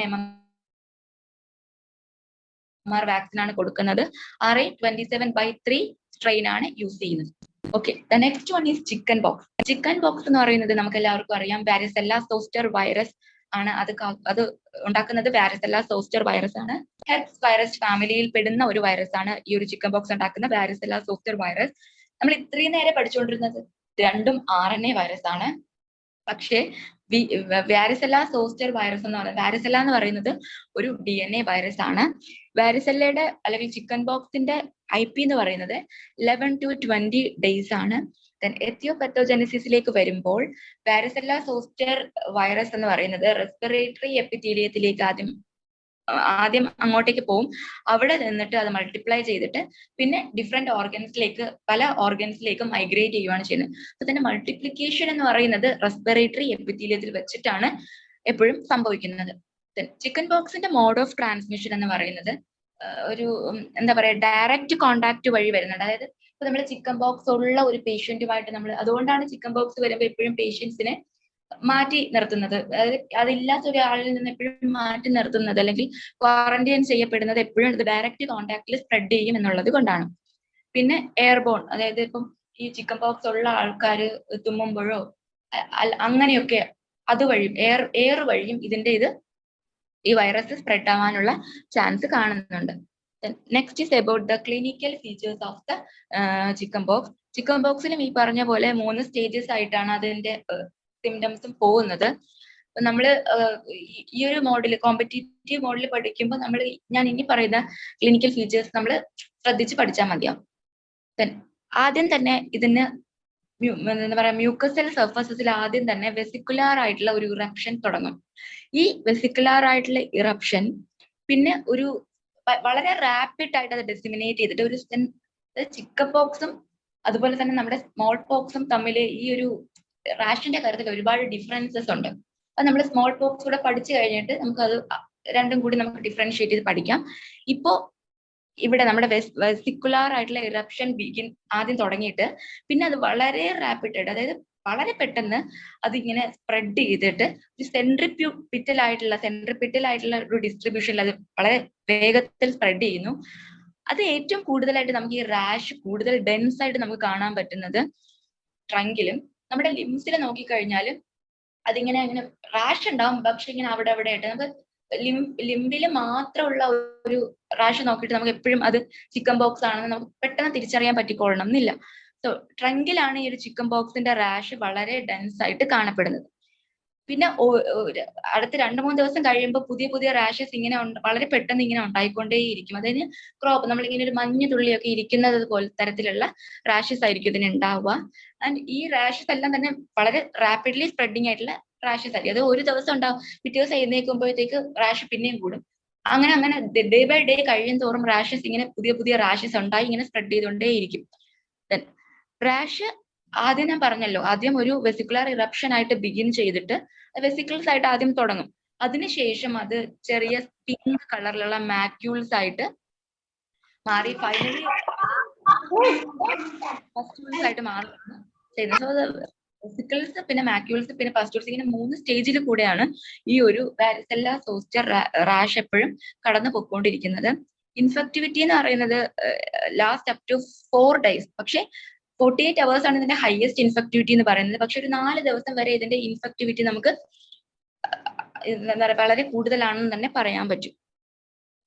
ഇനി അടുത്തതായിട്ട് നോക്കാൻ പോകുന്നത് ഇതിന്റെ കോംപ്ലിക്കേഷൻസ് ആണ്. So the most common complication of primary chicken box is secondary bacterial infection. Okay, ഒരു ഫസ്റ്റ് ടൈം ചിക്കൻ ബോക്സ് വരുന്ന ഒരാളിന് കാണുന്ന ഒരു കോമൺ ആയിട്ടുള്ള കോംപ്ലിക്കേഷൻ എന്ന് പറയുന്നത് സെക്കൻഡറി ബാക്ടീരിയൽ ഇൻഫെക്ഷൻ ആണ്. ആൻഡ് സ്മോക്കേഴ്സിൽ കാണപ്പെടുന്ന ചിക്കൻ ബോക്സിന്റെ മോസ്റ്റ് കോമൺ കോംപ്ലിക്കേഷൻ എന്ന് പറയുന്നത് ന്യൂമോണൈറ്റിസ് ആണ്. ഓക്കെ, ഇത് കൂടാതെ ഇതിൽ എൻസിഫാലിറ്റീസ് കാണുന്നുണ്ട് കോംപ്ലിക്കേഷൻ ആയിട്ട്, സെറിബെല്ലാർ അറ്റാക്സിയ കാണുന്നുണ്ട്, ആൻഡ് ദർ വിൽ ബി ഹെപ്പറ്റൈറ്റിസും കാണുന്നുണ്ട്. സോ ആദ്യത്തെ രണ്ട് കാര്യം, most common complication of primary chicken box is secondary bacterial infection and most common complication of chickenpox in smokers is pneumonitis. Okay, the next is ഈ chicken ബോക്സിന്റെ risk group, അതായത് chicken box വരാൻ സാധ്യതയുള്ള risk ഗ്രൂപ്പിൽപ്പെട്ട ആൾക്കാർ ആരൊക്കെയാണെന്ന് നോക്കാം. First one is immuno compromised ആയിട്ടുള്ള ആൾക്കാർ, അതായത് ഇമ്മ്യൂണിറ്റി കുറച്ച് കുറഞ്ഞ ആൾക്കാര്, അവർക്ക് ഈ ഒരു ഇൻഫെക്ഷൻ വരാനുള്ള സാധ്യത, അതായത് ഇങ്ങനത്തെ വൈറസിനുള്ള സസെപ്റ്റബിലിറ്റി അവർക്ക് കൂടുതലായിരിക്കും. സോ അവർക്ക് സാധ്യത കൂടുതലാണ്. പിന്നെ അഡൽട്സ്, അതായത് നമ്മൾ നാലാള്, ഞാന് സജിന, റാസിന, ഫാത്തിമ. അതായത് കുഞ്ഞു പിള്ളേരെ അപേക്ഷിച്ച് അഡൽട്സിൽ ഇതിനുള്ള സാധ്യത കൂടുതലാണ്. പിന്നെ പ്രഗ്നൻസിയിൽ ഇതിന്റെ ഇൻഫെക്ഷന്റെ സാധ്യത വളരെ കൂടുതലാണ്. And the chicken box within 5 days of delivery, അതായത് ഒരു ലേഡി അവരുടെ ഡെലിവറിക്കും 5 ദിവസം, അതായത് ലാസ്റ്റ് ആ ഒരു ഡെലിവറി സമയത്ത് ആ ഒരു 5 ദിവസത്തിനുള്ളിൽ ആണ് ചിക്കൻ ബോക്സ് വരുന്നതെങ്കിൽ, ഡെലിവറി ടൈമിനോട് അടുക്കുന്ന, അതായത് ഡെലിവറി ആകുന്നതിനും 5 daysനുള്ളിൽ വരുന്ന ചിക്കൻ ബോക്സിന്റെ ഇൻഫെക്ഷൻ ആണെങ്കിൽ അതാണ് നമ്മളെ നിയോനേറ്റൽ വാരിസെല്ലയിലേക്ക് എന്താ പറയുക ലീഡ് ചെയ്യുന്നത്. So chicken box within 5 days of delivery leads to neonatal varicella. So ഇതില് most common complication of primary chickenpox ഏതാണെന്ന് ചോദിച്ചാൽ സെക്കൻഡറി ബാക്ടീരിയൽ ഇൻഫെക്ഷൻ ആണ്. Most common complication of chickenpox in smokers ഏതാണെന്ന് ചോദിച്ചു കഴിഞ്ഞാൽ pneumonitis ആണ്. So the risk group എന്ന് പറയുന്നത് ഇമ്മ്യൂണോ കോംപ്രമൈസ്ഡ് ആയിട്ടുള്ള ആൾക്കാർ, അതായത് ഇമ്മ്യൂണിറ്റി കുറഞ്ഞ ആൾക്കാര്, adults, pregnancy. The chicken box within 5 days of delivery leads to neonatal varicella. Okay, the next is the diagnosis of the chicken pox. The diagnosis of the chicken pox എന്ന് പറയുമ്പോൾ പ്രധാനമായിട്ട് നമ്മൾ clinically നമ്മൾ symptoms വെച്ചിട്ട് തന്നെയാണ്, അതായത് rash ഒക്കെ വെച്ചിട്ട് തന്നെയാണ് നമ്മൾ അതിനെ ഇവാലുവേറ്റ് ചെയ്യുന്നത്. പിന്നെ നമ്മൾ ഇപ്പം കുറെ എന്താ പറയാ ഇൻഫെക്ഷൻസിന് റാഷ് ഉണ്ട്. അപ്പം നമ്മളെപ്പോഴും മനസ്സിലാക്കുമ്പോൾ ഇതിന്റെ റാഷിനെ, ഓരോന്നിന്റെയും റാഷ് എന്തൊക്കെ വ്യത്യാസങ്ങൾ ഉണ്ടെന്നുള്ളത് മനസ്സിലാക്കി, അല്ലെങ്കിൽ എവിടെ ആദ്യം അപ്പിയർ ചെയ്യും, അല്ലെങ്കിൽ എപ്പോ അപ്പിയർ ചെയ്യും, അതിന്റെ ഇപ്പൊ ചിക്കൻ ബോക്സിന്റെ റാഷിൽ നിന്നിട്ട് നമ്മൾ മീസിൽസിന്റെ റാഷിനെ ഉള്ള വ്യത്യാസമുണ്ട്. അങ്ങനെ ഓരോന്നിനും ഓരോ പെക്യൂലിയാരിറ്റി ഉണ്ട്. ആ പെക്യൂലിയാരിറ്റി മനസ്സിലാക്കി നമ്മൾ ഓരോ ടോപ്പിക്സ് മനസ്സിലാക്കിയാൽ മാത്രമേ നമ്മൾ ഒരു ക്ലിനിക്കലി നമ്മൾ ഇരിക്കുമ്പോൾ പോലും നമുക്കത് പെട്ടെന്ന് തിരിച്ചറിയാൻ സാധിക്കുകയുള്ളൂ. സോ ഇതിന്റെ ഡയഗ്നോസിസ് എന്ന് പറഞ്ഞാൽ അത് ക്ലിനിക്കലാണ്, പ്രൈമറിലി ക്ലിനിക്കലാണ്, by the recognition of the rash. പിന്നെ നമുക്ക് ആവശ്യമാണെന്നുണ്ടെങ്കിൽ നമുക്ക് ആ ഒരു റാഷ് കൊണ്ട് നമുക്ക് അതാണെന്ന് എന്താ പറയുക നമുക്ക് അങ്ങോട്ട് ഉറപ്പിക്കാൻ സാധിക്കുന്നില്ല എന്നുണ്ടെങ്കിൽ മറ്റു പല മെത്തേഡ്സ് ഉണ്ട്. അതായത് detection of antigen, immuno fluorescence test, direct immuno fluorescence test available ആണ്. പിന്നെ നമ്മൾ എന്താ പറയാ PCR, RT-PCR പോലുള്ള ടെസ്റ്റുകളൊക്കെ അവൈലബിൾ ആണ്. പിന്നെ സെറോളജി ഉപയോഗിച്ച് നമുക്ക് കണ്ടുപിടിക്കാൻ പറ്റും. അതുപോലെ തന്നെ ഇതിലും IgM ആന്റിബോഡീസ് വളരെ കൂടുതലായിരിക്കും. പിന്നെ നമ്മൾ ഇതിന്റെ ഒരു സ്മിയർ, ചിക്കൻ ബോക്സിന്റെ ആ ഒരു നമ്മൾ ബോഡിയിൽ നിന്ന് ഒരു സ്മിയർ എടുത്ത് നമ്മൾ നോക്കുകയാണെങ്കിൽ ചിക്കൻ ബോക്സിന്റെ സ്മിയർ നമ്മൾ സ്റ്റാങ് സ്മിയർ എന്നാ പറയുന്നത്. അതെങ്ങനെ കാണുന്നതെന്ന് പറഞ്ഞു കഴിഞ്ഞാൽ നമ്മൾ സെൽസ് മൾട്ടി ന്യൂക്ലിയേറ്റ് ആയിട്ടുള്ള സെൽസ് ആയിരിക്കും നമ്മൾ കാണുന്നത്. സ്റ്റാങ് സ്മിയറിൽ മൾട്ടി ന്യൂക്ലിയേറ്റഡ് ആയിട്ടുള്ള സെൽസ് ആയിട്ടായിരിക്കും നമ്മൾ കാണുന്നത്. സ്മിയർ ചിക്കൻ ബോക്സുമായിട്ട് റിലേറ്റ് ചെയ്തിട്ട് ഏതെങ്കിലും സ്മിയറിന്റെ ക്വസ്റ്റ്യൻ ചോദിച്ചു കഴിഞ്ഞാൽ അപ്പൊ തന്നെ സ്റ്റാങ് സ്മിയറിന്റെ കാര്യം ഓർക്കുക. നമ്മള്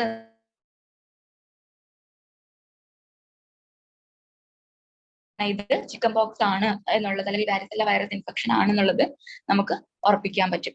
ഓക്കെ, ദെൻ ട്രീറ്റ്മെന്റ് എന്ന് പറയുന്നത് മുമ്പ് ഇതിന് വാക്സിനേഷൻസ് ഒന്നും അവൈലബിൾ ആയിരുന്നില്ല,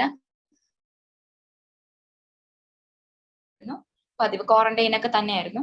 പക്ഷെ ഇന്നത്തെ കാലത്ത് നമുക്ക് ഈ ഒരു ചിക്കൻ ബോക്സിന് വളരെ സക്സസ്ഫുൾ ആയിട്ട് നല്ല രീതിയിൽ വാക്സിനേഷൻസ് ഒക്കെ അവൈലബിൾ. ഇന്ന് നമ്മൾ പ്രൈവറ്റ് ഹോസ്പിറ്റൽസിലൊക്കെ തന്നെ ഇതിനുള്ള വാക്സിനേഷൻസ് കൊടുക്കുന്നുണ്ട്. ഗവൺമെന്റിൽ എല്ലാത്തിലും അവൈലബിൾ അല്ല, പക്ഷെ പ്രൈവറ്റിൽ ഇതിനുള്ള വാക്സിനേഷൻസ് ഒക്കെ കൊടുക്കുന്നുണ്ട്. ഹ്യൂമൻ വാരിസെല്ല സോസ്റ്റർ ഇമ്മ്യൂണോഗ്ലോബുലിൻ, അതായത് കുഞ്ഞുങ്ങൾക്ക് 1 വയസ്സിന് ശേഷവും അതുപോലെ തന്നെ സെക്കൻഡ് ഡോസ് 4 to 6 ഇയേഴ്സിനിടയിലും ആണ് ഇതിന്റെ ഒരു വാക്സിനേഷൻ നൽകുന്നത്. സോ ദിസ് ഈസ് അബൌട്ട്, ഇത്രയാണ് നമുക്ക് ഈ ഒരു ചിക്കൻ ബോക്സിൽ പറയാനുള്ളത്. ഇതിൽ കുറച്ച് ഇമ്പോർട്ടന്റ് പോയിന്റ്സ്, ഇത്രയും പോയിന്റ്സ് പറഞ്ഞെങ്കിലും ഇമ്പോർട്ടന്റ് ആയിട്ടുള്ള കുറച്ച് പോയിന്റ്സ് ഇതിലുണ്ട്. Caused by varicella zoster virus, This is a DNA virus of herpes family. Incubation period 11 to 20 days. Etiopathogenesis എന്ന് പറയുന്നത് ഫസ്റ്റ് ഇത് റെസ്പിറേറ്ററി എപ്പിത്തീലിയത്തിൽ പോയി മൾട്ടിപ്ലൈ ചെയ്ത് പിന്നെ അവിടെ നിന്ന് ഡിഫറെന്റ് ഓർഗൻസിലേക്ക് മൈഗ്രേറ്റ് ചെയ്യും.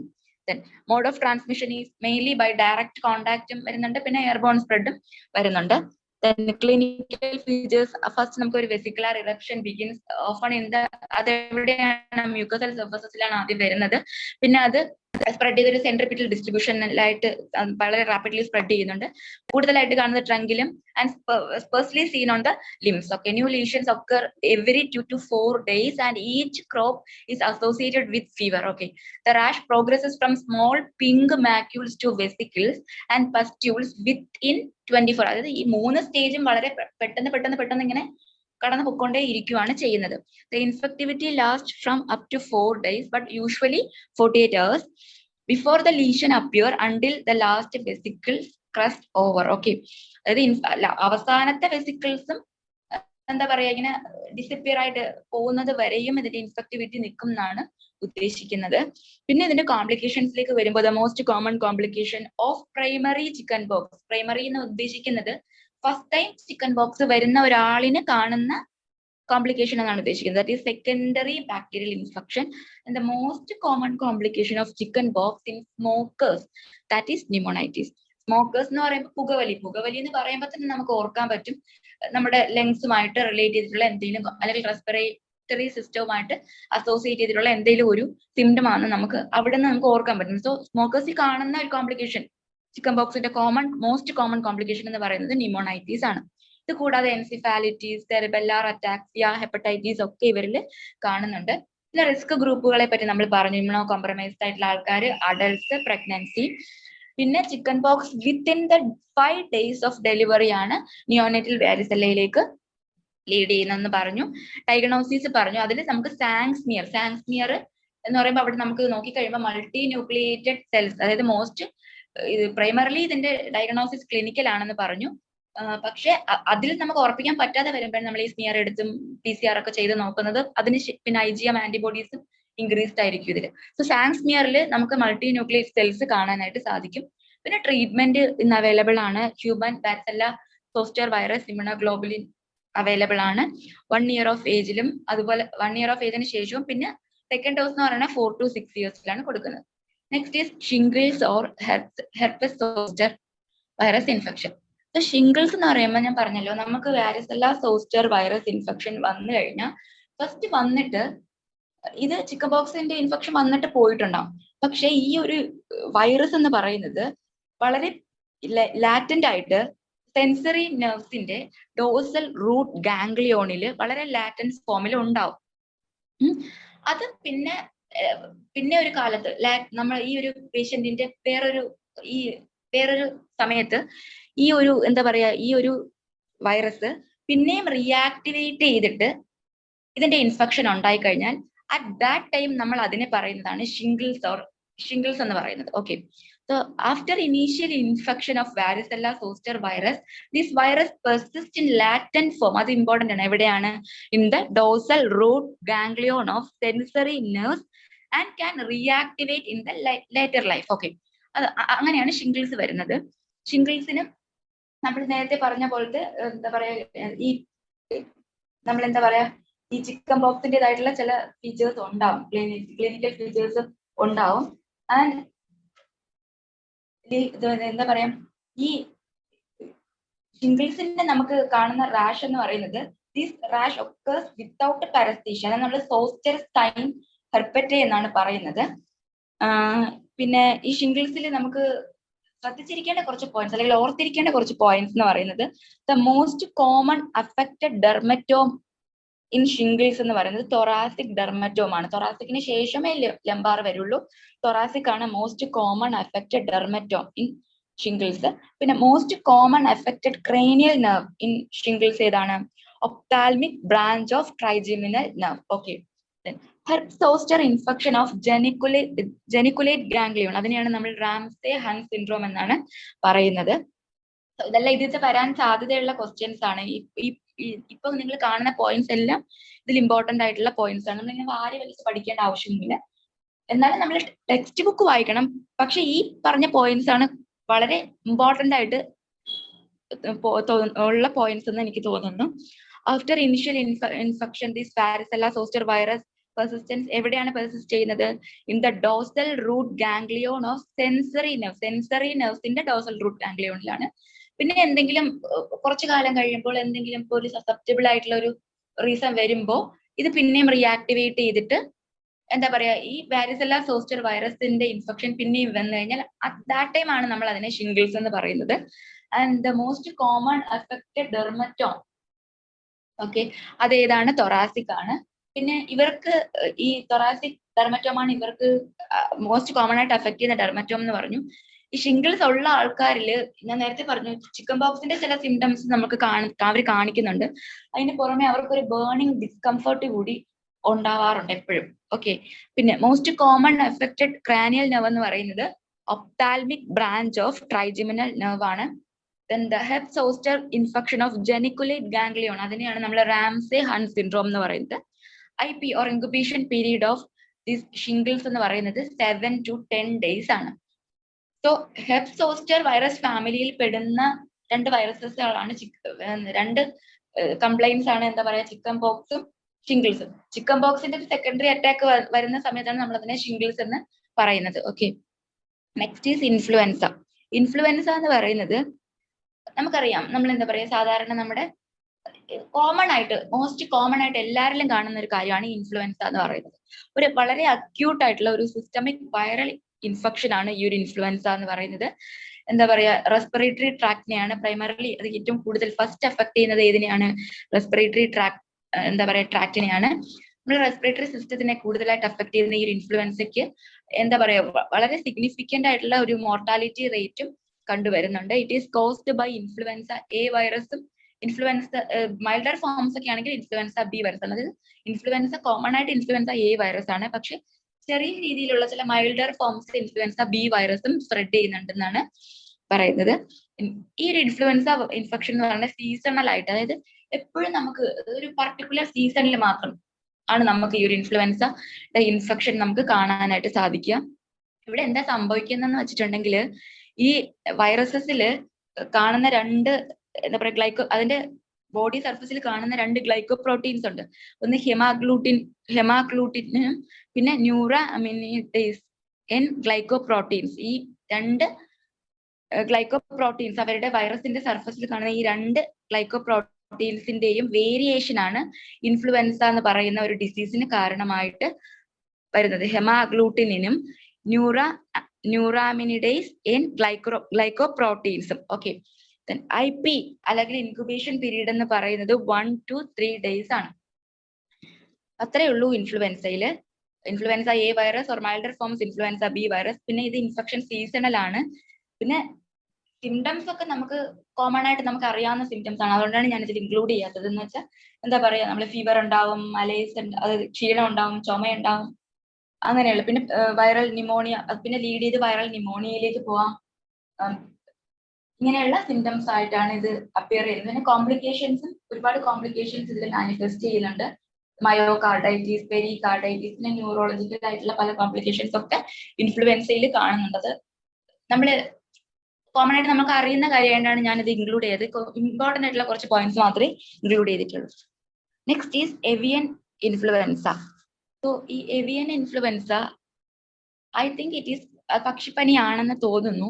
ഈ ഏവിയൻ ഇൻഫ്ലുവൻസ എന്ന് പറയുന്നത് ഇൻഫ്ലുവൻസ എ വൈറസ് ആണ് ഉണ്ടാക്കുന്നത്. അതും ഇൻഫ്ലുവൻസ എ വൈറസ് ആണ് ഉണ്ടാക്കുന്നത് ടു ഹ്യൂമൻസ്.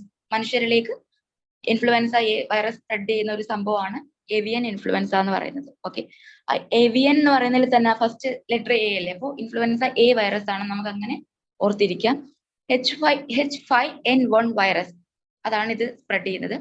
IP എന്ന് പറയുന്നത് 1 to 7 days ആണ്.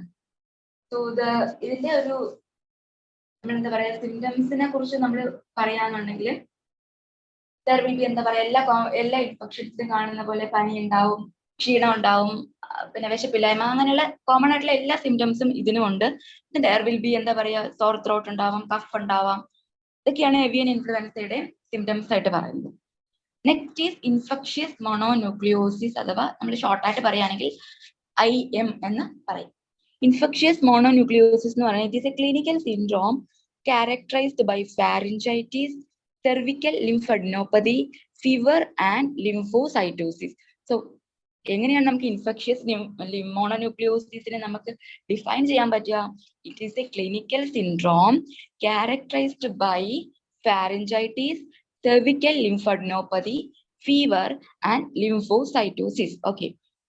It is colloquially known as glandular fever. Glandular fever എന്നുകൂടി ഇത് അറിയപ്പെടുന്നുണ്ട്. It is most common caused by the Epstein-Barr virus, that is EBV. Epstein-Barr virus ആണ് ഇത് കൂടുതലായിട്ടും കോസ് ചെയ്യുന്നത്. Epstein-Barr virus ആണ്. It is also known as kissing disease. Kissing disease എന്ന് അറിയപ്പെടുന്നത് കിസ്സിങ്ങിലൂടെയൊക്കെ സ്പ്രെഡ് ചെയ്യുന്നു. അതുകൊണ്ടാണ് ഇതിനെ കിസ്സിംഗ് ഡിസീസ് എന്ന് പറയുന്നത് ഏതാണ്? ഇൻഫെക്ഷ്യസ് മോണോന്യൂക്ലിയോസിസ് ആണ്. ഡയഗ്നോസിസ് വന്നിട്ട് ഇതിന് നമ്മൾ ഉപയോഗിക്കുന്ന ഡയഗ്നോസിസ് ആണ് മോണോസ്പോട്ട് ടെസ്റ്റ് എന്ന് പറയുന്നത്. മോണോസ്പോട്ട് ടെസ്റ്റ് എന്ന് പറയുന്നത് നമ്മൾ ബ്ലഡ് എടുത്തിട്ട് അതിനകത്ത് ഹെട്രോഫിലിക് ആയിട്ടുള്ള ആന്റിജൻസിനെ നമ്മൾ നോക്കും. ഹെട്രോഫിലിക് ആയിട്ടുള്ള ആന്റിജൻസ് എന്തെങ്കിലും ഉണ്ടോ എന്ന് നോക്കും. അതാണ് ഈ ഒരു മോണോസ്പോട്ട് ടെസ്റ്റ് എന്ന് പറയുന്നത്. അത് നമുക്ക് വളരെ ഡീറ്റെയിൽഡ് ആയിട്ട് നമ്മൾ ടെക്സ്റ്റ് ബുക്കിൽ കൊടുത്തിട്ടുണ്ട്, വായിച്ചാൽ മനസ്സിലാവും. പിന്നെ ഇതിനുള്ള സ്ക്രീനിങ് ടെസ്റ്റ് എന്ന് പറയുന്നത് Paul Bunnell test. So the screening test used for infectious mononucleosis, Paul Bunnell test. Okay, ഇത്രയാണ് ഇതിൽ ഇമ്പോർട്ടന്റ് ആയിട്ട് വരുന്ന points. Infectious mononucleosis is a clinical syndrome characterised by pharyngitis, cervical lymphadenopathy, fever and lymphocytosis. അതൊരു വേണമെങ്കിൽ ഒരു question ആയിട്ട് ചോദിക്കാം. Infectious mononucleosis is characterised by, ചിലപ്പോൾ 2 സിംറ്റംസ് അവർ തന്നെ തന്നേക്കും. ബാക്കി ഒരു സിംറ്റം നമ്മൾ എഴുതേണ്ടത് ചിലപ്പോൾ നമ്മുടെ ഓപ്ഷൻസിൽ നിന്ന് സെലക്ട് ചെയ്തിട്ടായിരിക്കും എഴുതേണ്ടത്. അങ്ങനെയൊക്കെ ക്വസ്റ്റ്യൻസ് വന്നേക്കാം. ഗ്ലാൻഡുലാർ ഫീവർ എന്ന് പറയുന്നത് ഇൻഫെക്ഷ്യസ് മോണോന്യൂക്ലിയോസിസിനെയാണ്. Most often caused by Epstein-Barr virus. It is also known as kissing disease. Monospot test പിന്നെ സ്ക്രീനിങ് ടെസ്റ്റ് ആയിട്ട് ഉപയോഗിക്കുന്നത് Paul Bunnell test. Okay, next is roseola infantum. Roseola infantum, it is also known as the sixth disease എന്ന് അറിയപ്പെടുന്നത് ഈ roseola infantum ആണ്. And also known as exanthem subitum. Exanthem subitum എന്നും ഇതറിയപ്പെടും. അപ്പൊ എക്സാന്തം സുബിറ്റം സിക്സ്ത് ഡിസീസ് എന്നൊക്കെ അറിയപ്പെടുന്നത് ഏതാണ്? റോസിയോള ഇൻഫന്റം ആണ്. അതും ഹ്യൂമൻ ഹെർപ്സ് വൈറസ് ആണ് ഉണ്ടാക്കുന്നത്. ഹ്യൂമൻ ഹെർപ്സ് വൈറസ് 6ഉം അതുപോലെ തന്നെ 7ഉം ആണ് ഈ ഒരു റോസിയോള ഇൻഫന്റം എന്ന് പറയുന്ന ഈ ഒരു ഇൻഫെക്ഷൻ ഉണ്ടാക്കുന്നത്. ഇനാന്തം ഞാൻ പറഞ്ഞല്ലോ, നേരത്തെ നമ്മൾ 2 ഇനാന്തം പഠിച്ചു. Enanthem of measles is Koplik spot, enanthem of German measles is Forchheimer spot. And ഇവിടെ ഒരു ഇനാന്തം ഉണ്ട്. Enanthem of roseola infantum is Nagayama spots. So Nagayama spots ആണ് ഇതിന്റെ ക്യാരക്ടറിസ്റ്റിക് ആയിട്ടുള്ള, നമുക്ക് മനസ്സിലാക്കാൻ കഴിയുന്നത് നയാഗമ സ്പോട്സ് എന്ന് പറയുന്ന റാഷ് വെച്ചിട്ടാണ്. IP വന്നിട്ട് 5 to 15 days ആണ്. റാഷ് എന്ന് പറഞ്ഞാൽ ആദ്യം എവിടെയാ വരുന്നത്? First appeared on the trunk, അതിനുശേഷം പിന്നെ face, neck, upper limb, then to lower limb. അങ്ങനെയാണ് ഇത് റാഷ് അപ്പിയർ ചെയ്യുന്നത്. സോ 6th ഡിസീസ് അല്ലെങ്കിൽ എക്സാന്തം സുബിറ്റം എന്ന് അറിയപ്പെടുന്നു. ഹ്യൂമൻ ഹെർപ്സ് വൈറസ് 6 and 7 ആണ് ഉണ്ടാക്കുന്നത്. ഇതിൽ വരുന്ന ഇനാന്തം എന്ന് പറയുന്ന നയഗമ സ്പോട്സ് ആണ്. IP വന്നിട്ട് 5 to 15 days. Rash first appeared on trunk, then to face, neck, upper limb and lower limb. Okay. The next is erythema infectiosum. Erythema infectiosum is also known as 5th disease.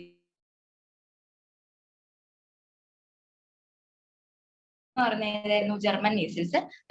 5th disease എന്ന് പറയുന്നത് എറിത്തിമ infection 14 to 21 days. ഇത് വന്നിട്ട് parvo virus B19 എന്ന് പറയുന്ന ഒരു DNA virus ആണ് ഈ ഒരു എറിത്തിമ ഇൻഫെക്ഷ്യോസം സ്പ്രെഡ് ചെയ്യുന്നത്. ആൻഡ് ഇവിടെ നമുക്ക് ഇതിന്റെ ക്ലിനിക്കൽ ഫീച്ചേഴ്സ് നമുക്ക് നോക്കിക്കഴിഞ്ഞാല് എന്താ പറയുക, പ്രൊഡ്രോമൽ സ്റ്റേജിലെ ഫീവർ ഒക്കെ ഉണ്ടാകും. പിന്നെ കൊറേസൽ ആയിട്ടുള്ള ജലദോഷത്തിൻ്റെതായിട്ടുള്ള സിംറ്റംസ് ഒക്കെ കാണാൻ പറ്റും.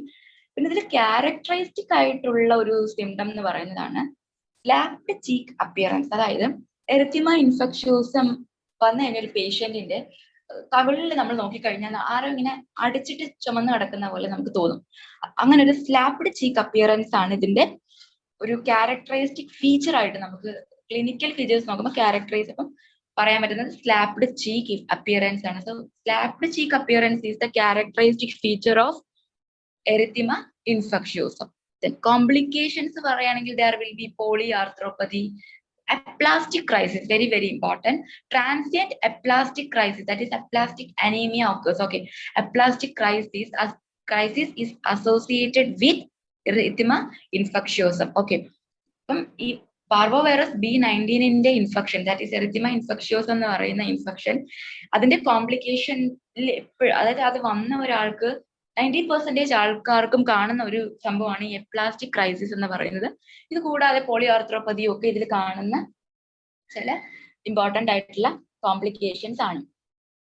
ഓക്കെ, അപ്പൊ ഇത്രയാണ് നമുക്ക് erythema infectiosum. The fifth disease എന്ന് പറയുന്നത് IP is 14 to 21 days. Parvovirus B19 which is a DNA virus. പിന്നെ ക്യാരക്ടറിസ്റ്റിക് ആയിട്ട് ഇതിൽ പറയാവുന്നത് സ്ലാപ്ഡ് ചീക്ക് അപ്പിയറൻസ് ആണ്. ഓക്കെ, കോംപ്ലിക്കേഷൻസിൽ polyarthropathy and these parvovirus B19 infection ഈ വളരെ സിവിയർ ആയിട്ടൊക്കെ വരുമ്പോൾ അത് അപ്ലാസ്റ്റിക് ക്രൈസിസ് എന്ന് പറയുന്ന ഒരു കോംപ്ലിക്കേഷൻ, അത് അസോസിയേറ്റ്, അപ്ലാസ്റ്റിക് ക്രൈസിസ് എന്ന് പറയുന്ന എറിത്തിമ ഇൻഫെക്ഷ്യോസുമായിട്ട് അസോസിയേറ്റ് ചെയ്ത് കാണുന്ന ഒരു ഇമ്പോർട്ടന്റ് കോംപ്ലിക്കേഷൻ ആണ്. സോ ഇതാണ് erythema infectiosum. The next one is dengue fever. Dengue fever എന്ന് പറയുന്നത് നമുക്കറിയാം, ഡെങ്കിപ്പനി നമുക്ക് എല്ലാവർക്കും വളരെ കോമൺ ആയിട്ട് ഇപ്പൊ കണ്ടുവരുന്ന ഒരു സംഭവമാണല്ലോ ഡെങ്കിപ്പനി എന്ന് പറയുന്നത്. IP വന്നിട്ട് 2 to 7 days ആണ്. ഇതിന്റെ വെക്ടർ എന്ന് പറയുന്നത് ഈഡിസ് ഈജിപ്തി മൊസ്കിറ്റോസ് ആണ്. പിന്നെ സൗത്ത് ഈസ്റ്റ് ഏഷ്യൻ കൺട്രീസിൽ ഈ മൊസ്കിറ്റോയുടെ വേറൊരു വെർഷൻ, ദാറ്റ് ഈസ് ഏഡിസ് ആൽബോപിറ്റെക്സ് എന്ന് പറയുന്ന ഒരു വെക്ടർ, അത് സൗത്ത് ഈസ്റ്റ് ഏഷ്യൻ കൺട്രീസിൽ ഈ ഒരു മൊസ്കിറ്റോ ഗ്രൂപ്പിൽപ്പെട്ട ഒരു മൊസ്കിറ്റോസും ഇത് സ്പ്രെഡ് ചെയ്യുന്നുണ്ടെന്ന് പറയുന്നത്. പക്ഷെ നമ്മുടെ അവർ ഇന്ത്യ ഈ ഒരു ഡെങ്കു ഫീവർ സ്പ്രെഡ് ചെയ്യുന്നത് ഈഡിസ് ഈജിപ്തി മൊസ്കിറ്റോസ് ആണ്. ക്ലിനിക്കൽ ഫീച്ചേഴ്സിലേക്ക് വരുമ്പോൾ പ്രൊഡ്രോമൽ സ്റ്റേജിൽ എന്താ പറയാ, ആദ്യത്തെ സ്റ്റേജിൽ ഒരു 2 ദിവസം എന്ന് പറയുന്ന പനി, തലവേദന, ക്ഷീണം, അങ്ങനത്തെ സിംറ്റംസ് ആയിരിക്കും ഉണ്ടാവുക. പിന്നെ അത് കഴിയുമ്പോഴത്തേക്ക് അതായത് ഡെങ്കു ഫീവർ വന്ന അക്യൂട്ട് ആയിട്ട്, അതായത് പ്രോഡ്രോമൽ സ്റ്റേജിൽ കാണുന്ന മറ്റ് സിംറ്റംസ് ആണ് പുറം വേദന, ബാക്ക് ഏക്ക് ഉണ്ടാവും, കാലുവേദന, കൈവേദന, അതുപോലെ ആർത്രാൾജിയാസ് ഉണ്ടാവും. പിന്നെ there will be generalised pain, break bone fever എന്നാണ് അതിനെ പറയുന്നത്. ജനറലൈസ്ഡ് ആയിട്ടുള്ള പെയിൻ, അതായത് ചില ഭാഗങ്ങളിൽ, അതായത് ഇപ്പം കണ്ണിന് പുറകിലായിട്ട് വേദന ഉണ്ടാവുക, വേദന അവർക്ക് തോന്നാം. കണ്ണിന് പുറകിലായിട്ട് വേദന വന്നിട്ട് ഇവർക്ക് എന്താ പറയുക, ഇങ്ങനെ കണ്ണിന്ന് വെള്ളം വന്നുകൊണ്ടേ ഇരിക്കും ഈ ഡെങ്കു ഫീവർ ഉള്ള ആൾക്കാർക്ക്. അപ്പം അങ്ങനെ ജനറലൈസ്ഡ് ആയിട്ടുള്ള പെയിൻസ് ഇവർക്ക് കാണുന്നുണ്ട്. പിന്നെ എന്താ പറയാ, അനോറക്സിയ, നോസിയ, വൊമിറ്റിംഗ്, ഫാരഞ്ചൈറ്റീസ്, അതുപോലെ അപ്പർ റെസ്പിറേറ്ററി ട്രാക്റ്റുമായിട്ട് റിലേറ്റ് ചെയ്തിട്ടുള്ള സിംറ്റംസ് ഉണ്ടാവും. ബ്രേഡികാർഡിയ ഉണ്ടാവും, പ്രോസ്ട്രേഷൻ ഉണ്ടാവും, ഡിപ്രഷൻ ഉണ്ടാവും. There will be hyperesthesia, dysesthesia, lymphadenopathy. ഇതെല്ലാം ഇവരിൽ അക്യൂട്ട് ഓൺസൈറ്റിൽ കാണുന്ന ഒരു കുറെ സിംറ്റംസ് ആണ്. പിന്നെ ഇവരുടെ ഫീവർ എന്ന് പറയുന്നത് കണ്ടിന്യൂസ് ആയിട്ടുള്ള ഫീവർ ആയിരിക്കും. ഈ ഫീവറിനെ നമ്മൾ സാഡിൽ ബാക്ക് ഫീവർ, അതായത് സാഡിൽ ബാക്ക് ഫീവർ എന്ന് പറയുന്നത് ഡെങ്കു ഫീവറിൽ കാണുന്ന ഫീവറിനെ നമ്മൾ സാഡിൽ ബാക്ക് ഫീവർ എന്നാണ് പറയുന്നത്. അതായത് കണ്ടിന്യൂസ് ആയിട്ടുള്ള ഒരു ഫീവർ ആയിരിക്കും ഇവർക്ക് ഉണ്ടാവുക. ദെൻ നെക്സ്റ്റ് ഈസ് ഇവരുടെ റാഷ് ഇമ്പോർട്ടന്റ് ആണ്. റാഷ് എന്ന് പറയുന്നത് ആദ്യമായിട്ട് ഒരു ഫ്ലഷിങ്, അതായത് ഫസ്റ്റ് പറയുന്നത് ഒരു ചുമന്ന റാഷ് കാണപ്പെടും ആദ്യത്തെ ഒരു 2 ദിവസം. പിന്നെ അത് മാക്യുലോ പാപ്പുലർ ആയിട്ട് മാറും, അതായത് സ്കാർലെറ്റ് മോർബിലിഫോം ബ്രാഞ്ചിങ് റാഷ് ആണ്. അതായത് 3 to 5 days. അത് കൂടുതലായിട്ടും കാണുന്നത് ട്രങ്കിലാണ്, അതായത് ഈ ഒരു വയറിന്റെ ഭാഗത്തൊക്കെയാണ് ഡെങ്കു ഫീവറിന്റെ റാഷ് കൂടുതലായിട്ടും കാണുന്നത്. നല്ല ചുമന്നിങ്ങനെ കിടക്കുവാണ് ചെയ്യുന്നത്, ചുവന്ന് കിടക്കും. Spreading centrifugally and sparing on palms and souls.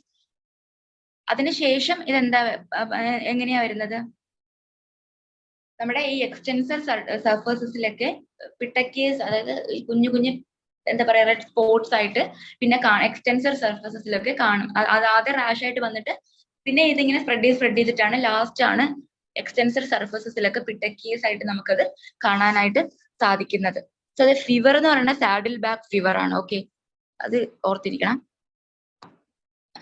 Next one is പിന്നെ ഇതിന്റെ ഒരു ഡെങ്കു ഫീവർ വന്ന ആൾക്കാരില് ഹെപ്പറ്റോമെഗലി ഉണ്ടാവും, അതായത് ലിവറിന്റെ ഇൻഫ്ലമേഷൻ അവരുടെ ഒരു കോംപ്ലിക്കേഷൻ ആണ്. അതായത് ലിവറിന്റെ നമ്മൾ സൈസ് നോക്കുമ്പം ഗ്രേറ്റർ ദാൻ 2 centimeter അത് ലാർജ് ചെയ്തിട്ടുണ്ടാവും, വലുതായിട്ടുണ്ടാവും.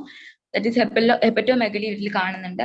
കോംപ്ലിക്കേഷൻസ് പറയുകയാണെങ്കിൽ ഡെങ്കു ഹെമറേജിക് ഫീവർ, അതുപോലെ തന്നെ disseminated intravascular coagulation, dengue shock syndrome, severe ആയിട്ടുള്ള ഡെങ്കു ഫീവർ എല്ലാ ഓർഗൻസിനെയും ഇൻവോൾവ് ചെയ്യുന്ന അഫക്ട് ചെയ്യുന്ന ഒരു സംഭവമാണ്. അപ്പം സിവിയർ ആയിട്ടുള്ള ഓർഗൻ ഇൻവോൾവ്മെന്റ് ഇതിൽ കാണുന്നുണ്ട്.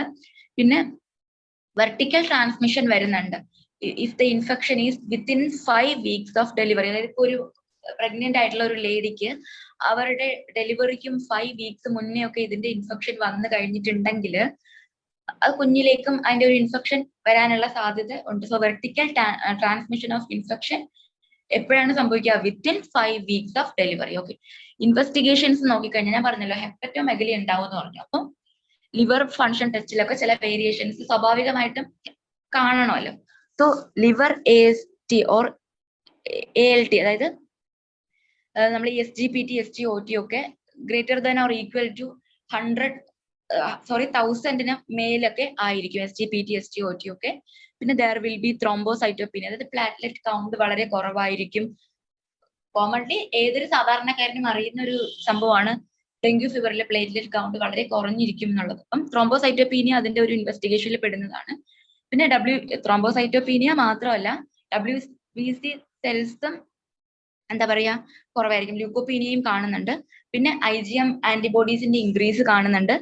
IgM-നെക്കാട്ടിലും 4 മടങ്ങ് കൂടുതലായിട്ട് IgG ആന്റിബോഡീസ് ഇവരിൽ കൂടുതലായിരിക്കും. സോ ഇതാണ് മേജർ ആയിട്ട് ഇവരിൽ നമുക്ക് കാണാൻ പറ്റുന്ന investigations. Okay, so liver SGPT SGOT ഒക്കെ greater than or equal to 1000 ആയിരിക്കും. Thrombocytopenia, leucopenia, and there will be increased IgM antibodies and IgG antibodies also 4-fold rise ആയിരിക്കും കാണിക്കുന്നത്. പോസ്റ്റ്മോർട്ടം, ഇപ്പം ഒരാൾ ഡെങ്കു ഫീവർ വന്ന് മരിച്ചു പോയ ഒരാൾ, അയാളുടെ പോസ്റ്റ്മോർട്ടം ഫീച്ചേഴ്സ് നമ്മൾ എടുത്ത് നോക്കുകയാണെന്നുണ്ടെങ്കിൽ there will B acute mid-zonal necrosis and Councilman bodies with minimal inflammation in the liver. Okay, acute mid-zonal necrosis ഉണ്ടാവും. അതിനോടൊപ്പം തന്നെ there will be Councilman bodies. So Councilman bodies with minimal inflammation in the liver. അത് dengue ഫീവറിന്റെ postmortem ഫീച്ചേഴ്സിൽ പെടുന്നതാണ്. So ഇത്രയാണ് നമുക്ക് ഈ ഒരു dengue ഫീവറിൽ main ആയിട്ട് പറയാനായിട്ടുള്ളത്. സോ IP വന്നിട്ട് 2 to 7 days, Aedes aegypti mosquitoes. പിന്നെ സൗത്ത് ഈസ്റ്റ് ഏഷ്യൻ കൺട്രീസിൽ Aedes albopictus എന്ന് പറയുന്ന ഒരു വെക്ടറും കാണപ്പെടുന്നുണ്ട്. ക്ലിനിക്കൽ ഫീച്ചേഴ്സ് പറഞ്ഞായിരുന്നു. പ്രോഡ്രോമൽ സ്റ്റേജിലെ first 2 days malaria, headache, fever ഒക്കെ ആയിരിക്കും ഉണ്ടാവുക. പിന്നെ അതിനുശേഷമാണ് പിന്നെ ഈ ബോഡി ഫീവർ എന്ന് പറഞ്ഞാൽ saddle bag fever, continuous or saddle bag fever ആണ്. റാഷ് എന്ന് പറഞ്ഞാൽ ഇനിഷ്യൽ ഫ്ലഷിംഗ് ആയിട്ട് ട്രങ്കിൽ അധികം റെഡ്നെസ് ആയിട്ട് കാണുന്നുള്ളൂ. പിന്നെ അത് എക്സ്റ്റൻസീവ് സർഫസസിലേക്കൊക്കെ നമുക്ക് പിട്ടക്കേസ് ആയിട്ടൊക്കെ കാണാനായിട്ട് സാധിക്കും എന്ന് പറഞ്ഞു. പിന്നെ there will be hepatomegaly, major complication, അതായത് ഡെങ്കു ഫീവറിൽ കാണുന്ന ഒരു കോംപ്ലിക്കേഷൻ ആണ് ഹെപ്പറ്റോമെഗലി എന്ന് പറയുന്നത്.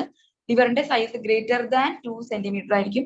കോംപ്ലിക്കേഷൻസ് വന്നിട്ട് dengue haemorrhagic fever, disseminated intravascular coagulation, dengue shock syndrome, severe organ involvement ഉണ്ടാവും.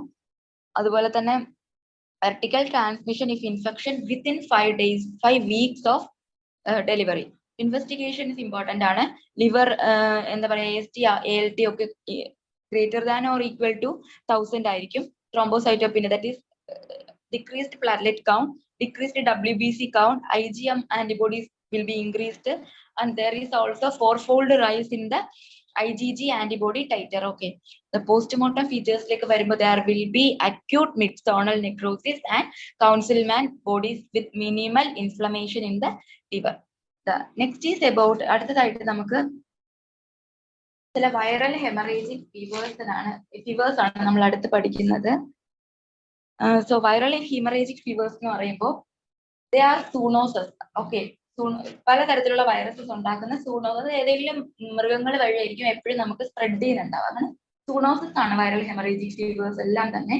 ആൻഡ് ദീസ് വൈറൽ ഹെമറേജിക് ഫീവേഴ്സിന്റെ സിംറ്റംസ് ജനറൽ ആയിട്ട് എല്ലാ വൈറൽ ഹെമറേജിക് ഫീവേഴ്സിനും കാണപ്പെടുന്ന സിംറ്റംസ് ആണ് ഫീവർ,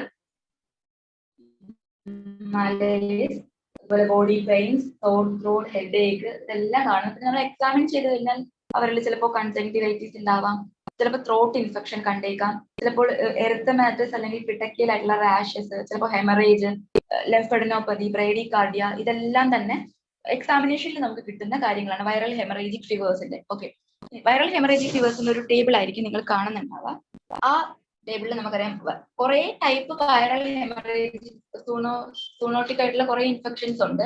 അതിൽ ഫസ്റ്റ് വണ്ണാണ് ലാസ വൈറസ് ഉണ്ടാക്കുന്ന ലാസ ഫീവർ എന്ന് പറയുന്നത്. ഈ ലാസ ഫീവറിന്റെ റിസർവയർ എന്ന് പറയുന്നത്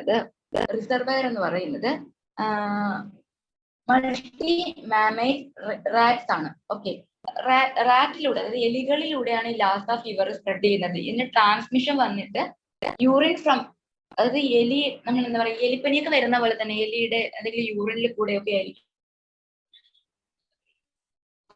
ഇത് വന്നിട്ടുള്ള പേഷ്യൻസിന്റെ ബോഡി ഫ്ലൂയിഡ്സ് വഴിയൊക്കെ ആയിരിക്കും ഇതിന്റെ ട്രാൻസ്മിഷൻ എപ്പോഴും നടക്കുന്നുണ്ടാവുക. ലാസ ഫീവറിന്റെ ഇൻക്യുബേഷൻ പീരീഡ് വന്നിട്ട് 6 to 21 ഡേയ്സ് ആണ്. 6 to 21 ഡേയ്സ് ആണ്. ജോഗ്രഫി വന്നിട്ട് വെസ്റ്റ് ആഫ്രിക്ക. നമുക്ക് ഒരു ഡെങ്കു ഫീവർ വെച്ച് നിർത്താം, ബാക്കി അടുത്തൊരു ക്ലാസ്സിലേക്ക് പോകാം. ഇതുവരെയുള്ള ഭാഗങ്ങൾ ഒന്ന് ഓടിച്ചു പോവുകയോ ഇല്ലെങ്കിൽ എല്ലാവരുടെയും ഒരു ഡിസ്കഷനോട് ആകുമ്പോൾ ഇനി ഒരു 25 മിനിറ്റേ ഉള്ളൂ നമുക്ക്. 1 മണിയാകുമ്പോൾ നമുക്ക് നിർത്തണം. കാര്യം ഇത് നമുക്ക് സമയം ധാരാളം ഉണ്ട്. അപ്പൊ അതുകൊണ്ട് കുറച്ചുകൂടെ സമയം എടുത്ത് നമുക്ക് ഇത് ചെയ്യാവുന്നതേ ഉള്ളൂ. ഡെങ്കു ഫീവർ വരെ ഉള്ളത് ഒന്ന് ഓടിച്ച് ഇല്ലെങ്കിൽ മറ്റുള്ളവരുടെ ഡൗട്ട്സ് ഒന്ന് ക്ലിയർ ചെയ്തിട്ട് പോവുക. അത് കഴിഞ്ഞിട്ടുള്ള ഭാഗം നമുക്ക് അടുത്ത ക്ലാസ്സിലേക്ക് പോവാം. എന്താ ഓക്കെ അല്ലേ? അപ്പൊ എല്ലാവരും ഒരു ആക്റ്റീവ് ഡിസ്കഷൻ.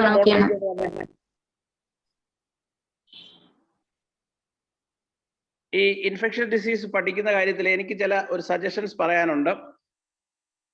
ഒരു വർക്ക്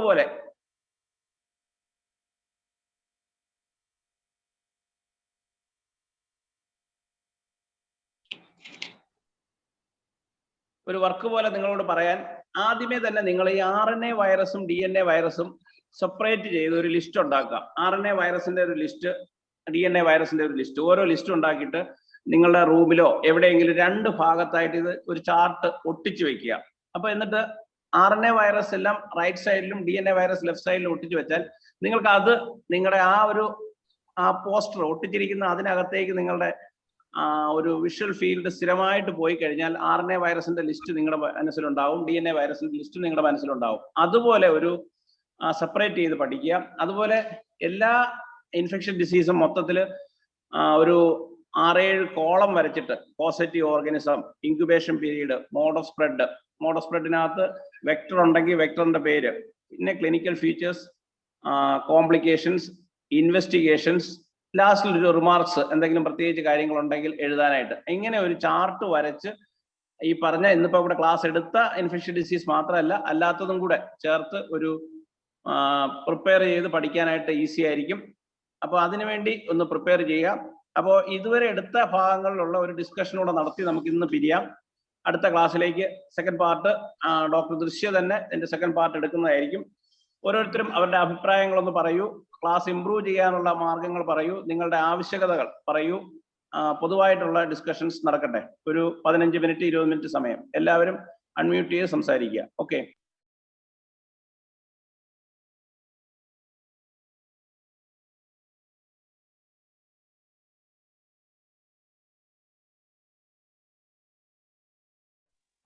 അതോ കുറച്ചുകൂടെ ക്ലാസ് കണ്ടിന്യൂ ചെയ്യണോ? എന്താണ് അഭിപ്രായം? പറഞ്ഞോളൂ. ഞാൻ എന്റെ ഇടപെട്ടെന്നുള്ളതേ ഉള്ളൂ. 20 മിനിറ്റ് സമയമുണ്ട്. ഇനി നമുക്ക് എന്തായാലും 1 മണിക്ക് അവസാനിപ്പിക്കണം.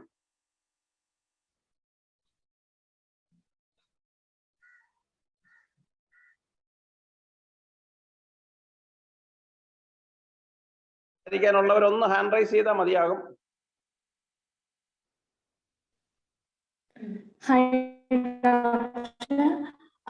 നല്ലൊരു ക്ലാസ് ആയിരുന്നു. പ്രത്യേകിച്ച് എനിക്ക് എടുത്തു പറയാനുള്ള സ്ലൈഡ് കൂടുതലായിട്ട് നമുക്ക് വാരി വലിച്ചില്ല. വേണ്ട പോയിന്റ്സ് ഡോക്ടർ ആ ഒരു സിംഗിൾ സെന്റൻസിൽ തന്നെ എല്ലാം ഉണ്ടാക്കി. ഇങ്ങനെയാകുമ്പോൾ നമുക്ക് പിന്നീട് വായിക്കാനും പഠിക്കാനും ഒക്കെ എളുപ്പമാണ്. പെട്ടെന്ന് കാണുന്നുണ്ട്, സ്ട്രൈക്ക് ചെയ്യുന്നുണ്ട് കാര്യങ്ങള്.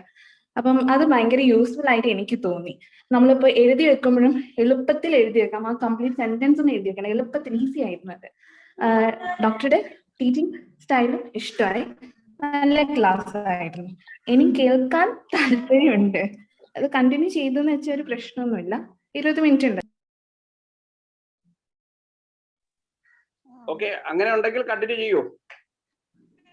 അതെ ഡോക്ടർ, എനിക്ക് തോന്നുന്നു ഒരു ഇൻഫെക്ഷനും കൂടെ എടുക്കാൻ പറ്റുമെന്ന് Okay. തോന്നുന്നു. ബിക്കോസ് Okay, വെരി ഒന്നുകൂടെ എടുത്തോളൂ. ഇൻട്രസ്റ്റിംഗ്. അവരുടെ താല്പര്യമാണ്. ഓക്കെ സാർ, എന്നാ ബാക്കി കണ്ടിന്യൂ ചെയ്തോട്ടെ. ചെയ്തോളൂ.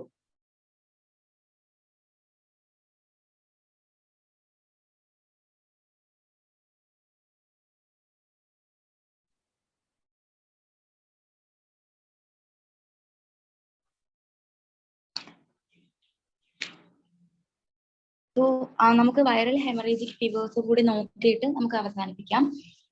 അപ്പോൾ വൈറൽ ഹെമറേജിക് ഫീവേഴ്സ് എന്ന് പറയുമ്പോൾ ഞാൻ പറഞ്ഞല്ലോ, ദേ ആർ സൂണോസിസ് ആണ്.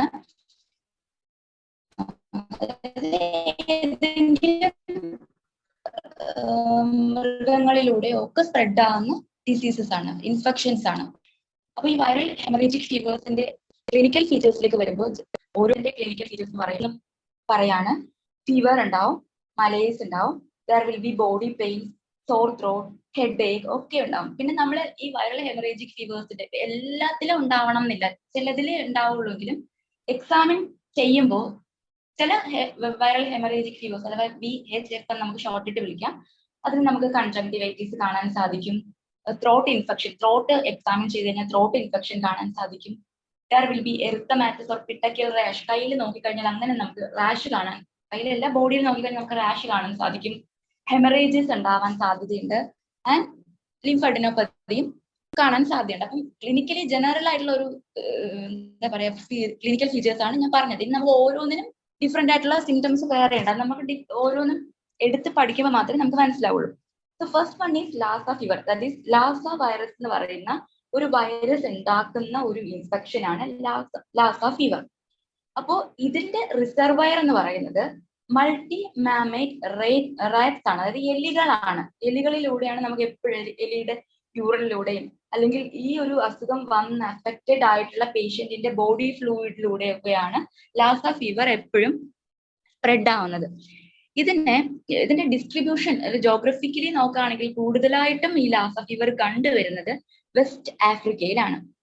മോർട്ടാലിറ്റി റേറ്റ് 15% ആണ്. അത് ഞാൻ ഇതിൽ നിങ്ങൾക്ക് കാണാൻ സാധിക്കില്ല, പക്ഷെ നമ്മളെ ഡേവിഡ്സൺസിന്റെ ടെസ്റ്റില് ഒരു ടേബിൾ തന്നെയുണ്ട്. ആ ടേബിൾ നമ്മൾ നോക്കി പഠിച്ചാൽ നമുക്ക് അത് ഈ വൈറൽ ഹെമറേജിക് ഫീവേഴ്സ് വേറെ നമ്മൾ വാരി വലിച്ചൊന്നും അതിൽ പഠിക്കേണ്ട ആവശ്യമുണ്ടെന്ന് എനിക്ക് തോന്നുന്നില്ല. ആ ഒരു ടേബിൾ മാത്രം നമ്മൾ പഠിച്ചാൽ മതിയാവും. ഓക്കെ, അപ്പൊ ഈ ലാസ ഫീവറിന് ഇൻക്യുബേഷൻ പീരീഡ് ഇമ്പോർട്ടന്റ് ആണ്. 6 to 21 days. ഓരോന്നിനും ഓരോ VHF-നും ഓരോ ഇൻക്യുബേഷൻ പീരീഡ് ആയിരിക്കും. അപ്പൊ ഇൻക്യുബേഷൻ പീരീഡ് ഒക്കെ നമ്മൾ നേരത്തെ സാറ് പറഞ്ഞ പോലെ നമ്മൾ ടേബിളൊക്കെ ഒരു ചാർട്ടാക്കി നമ്മളെല്ലാം കോളം ബൈ കോളം ആയിട്ട് തിരിച്ച് നമ്മൾ പഠിക്കുവാണെന്നുണ്ടെങ്കിൽ വളരെ പെട്ടെന്ന് നമുക്ക് ഇൻഫെക്ഷൻസ് പഠിച്ച് തീർക്കാൻ പറ്റും. പിന്നെ ഞാൻ നേരത്തെ പറഞ്ഞ പോലെ നമ്മൾ ഏതൊരു ഇപ്പൊ ക്ലിനിക്കൽ ഫീച്ചർ ആയിക്കോട്ടെ, കോംപ്ലിക്കേഷൻ ആയിക്കോട്ടെ, ഏതൊരു ഒരു ഇത് വെച്ച് നമ്മൾ പഠിച്ചാലും അതിൻ്റെതായിട്ടുള്ള എല്ലാം കൂടി വാരി വലിച്ച് ഒരിക്കലും പഠിക്കാൻ നിൽക്കരുത്. അത് നമ്മൾ മനസ്സിലാക്കിയാൽ മതി. പക്ഷെ കോമ്പറ്റേറ്റീവ് മോഡിൽ വരുമ്പോൾ ചില വ്യത്യാസങ്ങൾ, ഇപ്പൊ ഓരോന്നിനും ഓരോരോ ഡിഫറൻസ് ഉണ്ടാവും. ആ ഡിഫറൻസസ് ആണ് നമ്മൾ ഈ ഇങ്ങനത്തെ രീതി പഠിക്കുമ്പോൾ നമ്മൾ സ്ട്രൈക്ക് ചെയ്ത് എപ്പോഴും പഠിക്കേണ്ടത് എന്നാണ് എന്റെ ഒരു അസംഷൻ. ഓക്കെ, അപ്പം ലാസ ഫീവർ എന്ന് പറയുന്നത് ഇൻക്യുബേഷൻ പീരീഡ് 6 to 21 days ആണ്. മോർട്ടാലിറ്റി റേറ്റ് 15% മോർട്ടാലിറ്റി റേറ്റ് ഉള്ള ഒരു വൈറൽ ഹെമറേജിക് ഫീവർ ആണ് ലാസ ഫീവർ എന്ന് പറയുന്നത്. ലാസ ഫീവറിന്റെ ജോഗ്രഫി വന്നിട്ട് കൂടുതലായിട്ടും ഇത് കണ്ടുവന്നത് അല്ലെങ്കിൽ ഫസ്റ്റ് ഇതിന്റെ ഒരു സ്പ്രെഡ് വന്നത് വെസ്റ്റ് ആഫ്രിക്കയിൽ നിന്നാണ്. ഓക്കെ, ക്ലിനിക്കൽ ഫീച്ചേഴ്സിലേക്ക് വരുമ്പോൾ ദർ വിൽ ബി ഹെമറേജ് ഉണ്ടാവും. ഞാൻ പറഞ്ഞല്ലോ എക്സാമിനേഷനിൽ ചിലതിൽ കൺജങ്ക്റ്റിവൈറ്റിസ്, ചിലതിൽ ഹെമറേജ്, ചിലതിൽ ലിംഫഡിനോപ്പതി ഒക്കെ ഉണ്ടാവും എന്ന് പറഞ്ഞില്ലേ. അപ്പോൾ ലാസ ഫീവറിൽ നമുക്ക് ഹെമറേജ് ഉണ്ടാവാറുണ്ട്. അത് എക്സസീവ് ആയിട്ട് അവർക്ക് ബ്ലഡ് ലോസ് കാണുന്നുണ്ട്. പിന്നെ ഷോക്ക്, എൻസിഫാലിറ്റീസ്, പിന്നെ അവരുടെ എന്താ പറയാ റെസ്പിറേറ്ററി ഡിസ്ട്രസ് സിൻഡ്രോം, അതായത് റെസ്പിറേറ്ററി സിസ്റ്റത്തിന്റെ RDS അഥവാ ആർട്സ് എന്ന് പറയുന്ന കാണുന്നുണ്ട്. ലാസ വൈറസ് ഉണ്ടാക്കുന്നു. വെസ്റ്റ് ആഫ്രിക്കയാണ് ഇതിന്റെ ഒരു ഡിസ്ട്രിബ്യൂഷൻ എന്ന് പറയുന്നത്. സാധാരണ എല്ലാത്തിനും കാണുന്ന പോലെ ഫീവർ, ചില്ല്, ഹെഡ് ഏക്ക് ഒക്കെ ഉണ്ടാവും. അതിന് പുറമേ ആയിട്ട് കാണപ്പെടുന്ന ചില സിംറ്റംസ് ആണ് ഹെമറേജ് കാണുന്നു, ഷോക്ക് കാണുന്നു, ആർട്സ് കാണുന്നു, പിന്നെ അത് കൂടാതെ നമുക്ക് കൺജങ്ക്ടിവൈറ്റീസ്, ഓറൽ അൾസേഴ്സ്, ഫാരഞ്ചൈറ്റീസ്, ഫേസിലൊക്കെ നല്ല എഡിമേറ്റസ് ആയിട്ടുള്ള ഫേസ് ആയിരിക്കും. ഇതൊക്കെയാണ് നമുക്ക് ഇതിന്റെ ക്ലിനിക്കൽ ഫീച്ചേഴ്സ് ഓർ സിംറ്റംസിൽ പറയാനായിട്ടുള്ളത്. നെക്സ്റ്റ് അടുത്തതായിട്ട് നമ്മൾ പറയാൻ പോകുന്നത് എബോള വൈറസ് ആണ്. എബോള ഫീവർ എന്ന് പറയുന്നത് പറയപ്പെടുന്നത് വവ്വാലുകൾ അഥവാ ബാറ്റ്സിൽ നിന്നാണ് അത് പടരുന്നതെന്നാണ് പറയപ്പെടുന്നത്. പക്ഷെ ശരിക്കും ബാറ്റ്സിൽ നിന്നാണോ എന്നുള്ളതിന്റെ പഠനങ്ങള്, റിസർച്ചുകൾ ഇപ്പോഴും നടന്നുകൊണ്ടേയിരിക്കും. ഇപ്പോഴും അത് ഒരു ചിന്ത, നമ്മളൊക്കെ ഒരു വിചാരം മാത്രമാണ്, അല്ലെങ്കിൽ ഒരു പറച്ചിൽ മാത്രമാണ് ബാറ്റ്സിലൂടെ എന്നുള്ളത്. പക്ഷെ ശരിക്കും അതെന്താണെന്നുള്ളത് ഇന്നും കണ്ടുപിടിക്കപ്പെട്ടിട്ടില്ല. എബോള വൈറസ് എന്ന് പറയുന്നത്, എബോള ഫീവർ എന്ന് പറയുന്നത് അത് പേഷ്യന്റിന്റെ ബോഡി ഫ്ലൂയിഡ്സിൽ നിന്ന് സ്പ്രെഡ് ആവാം, അല്ലെങ്കിൽ ഇൻഫെക്റ്റഡ് ആയിട്ടുള്ള എന്താ പറയാ പേഷ്യന്റ് ഉപയോഗിച്ച എന്തെങ്കിലും ഇൻഫെക്ഷ്യസ് ആയിട്ടുള്ള, പേഷ്യന്റ് ഉപയോഗിച്ച് കഴിഞ്ഞാൽ അത് ഇൻഫെക്ഷ്യസ് ആയിരിക്കുമല്ലോ, അങ്ങനത്തെ സംഭവങ്ങൾ നമ്മൾ ഉപയോഗിച്ച് കഴിഞ്ഞാൽ അങ്ങനെയൊക്കെ സ്പ്രെഡ് ആവാൻ ചാൻസ് ഉള്ള ഒരു സംഭവമാണ് എബോള വൈറസ് എന്ന് പറയുന്നത്, വൈറസ് ഡിസീസ് എന്ന് പറയുന്നത്. അതിന്റെ ജോഗ്രഫി നോക്കുകയാണെന്നുണ്ടെങ്കിൽ എബോള വൈറസിന്റെ ജോഗ്രഫിക്കലി അത് കൂടുതലായിട്ട് കാണുന്നത് സെൻട്രൽ ആഫ്രിക്കയിലാണ്. അത് വെസ്റ്റ് ആൻഡ് സെൻട്രൽ ആഫ്രിക്കയിലാണ് കൂടുതലായിട്ടും ഈ എബോള വൈറസ് ഇൻഫെക്ഷൻ കൂടുതലായിട്ട് കാണപ്പെടുന്നത്. പിന്നെ ഇതിന്റെ ഒരു ക്ലിനിക്കൽ ഫീച്ചേഴ്സിലേക്ക് നോക്കുമ്പോൾ there will be maculopapular റേഷ്, അതുപോലെ purpura എക്യുമോസിസ്, oral throat Fisher lesions, അതുപോലെ ജിഞ്ചൈവൽ ബ്ലീഡിങ് ഒക്കെ കാണുന്നുണ്ട്. അതുപോലെ തന്നെ ഹെമറേജ്. കോംപ്ലിക്കേഷൻസ് ആയിട്ട് നോക്കുകയാണെന്നുണ്ടെങ്കിൽ എബോള വൈറസ് ഇൻഫെക്ഷൻ വന്ന ഒരാൾക്ക് ഭയങ്കര സിവിയർ ആയിട്ടൊക്കെ വന്നു കഴിയുമ്പോൾ ഹെപ്പാറ്റിക് ഫെയിലുവർ, റീനൽ ഫെയിലുവർ ഒക്കെ വരും. അപ്പം ആ ഒരു സ്റ്റേജിലേക്കൊന്നും പോവാതെ എന്താ പറയാ എബോള ഫീവറിനെ നമ്മൾ ട്രീറ്റ് ചെയ്യേണ്ട ആവശ്യമുണ്ട്. Next is Marburg fever. Marburg ഫീവറിന്റെയും അതിന്റെ റിസർവയർ ഏതാന്നുള്ളത് ഇതുവരെ ഡിഫൈൻ ചെയ്തിട്ടില്ല, അതായത് അൺഡിഫൈൻഡ് ആയിട്ട് തന്നെ ഇപ്പോഴും ഇരിക്കുവാണ്. അതിൽ ട്രാൻസ്മിഷൻ വന്നിട്ട് ബോഡി ഫ്ലൂയിഡ്സ് ഫ്രം പേഷ്യൻസ്, അതായത് രോഗികളുടെ ബോഡി ഫ്ലൂയിഡ്സിൽ നിന്നും സ്പ്രെഡ് ആവുന്നുണ്ട്. അതുപോലെ തന്നെ നേരത്തെ നമ്മൾ എബോള ഫീവർ എങ്ങനെയാണോ സ്പ്രെഡ് ആയത് അതുപോലെ തന്നെയാണ് മാർബർഗ് ഫീവറും സ്പ്രെഡ് ആവുന്നത്. ഇതിന്റെ ഇൻക്യുബേഷൻ പീരീഡും വന്നിട്ട് 3 to 9 days ആണ്. ഇതും കൂടുതലായിട്ടും കാണുന്നത് സെൻട്രൽ ആഫ്രിക്കയിലാണ്. ഇതിന്റെ ഔട്ട് ബ്രേക്ക് ഉണ്ടായത് അങ്കോള എന്ന് പറയുന്ന ഒരു സ്ഥലത്താണ്. അങ്കോള എന്ന് പറയുന്ന ഒരു സ്ഥലത്താണ് ഇതിന്റെ ഫസ്റ്റ് ഔട്ട് ബ്രേക്ക് ഉണ്ടായത്. മോർട്ടാലിറ്റി റേറ്റ് വന്നിട്ട് 25 to 90% ആണ്. എബോള ഫീവറിനും സെയിം ആണ്, 25 to 90% ആണ് മോർട്ടാലിറ്റി റേറ്റ് എന്ന് പറയുന്നത്. ഈ ഒരു മാർബർഗ് വൈറസിന്റെ ഇൻഫെക്ഷൻ വന്നു കഴിഞ്ഞാൽ there will be maculopapular rash and petechial enanthem ആണ് ഇതിന്റെ എന്താ പറയുക ക്യാരക്ടറിസ്റ്റിക് ആയിട്ടുള്ള ക്ലിനിക്കൽ ഫീച്ചേഴ്സ് ആയിട്ട് നമുക്ക് പറയാൻ പറ്റുന്നത്. ഇതിനോടൊപ്പം തന്നെ ഹെമറേജ് ഉണ്ടാവും,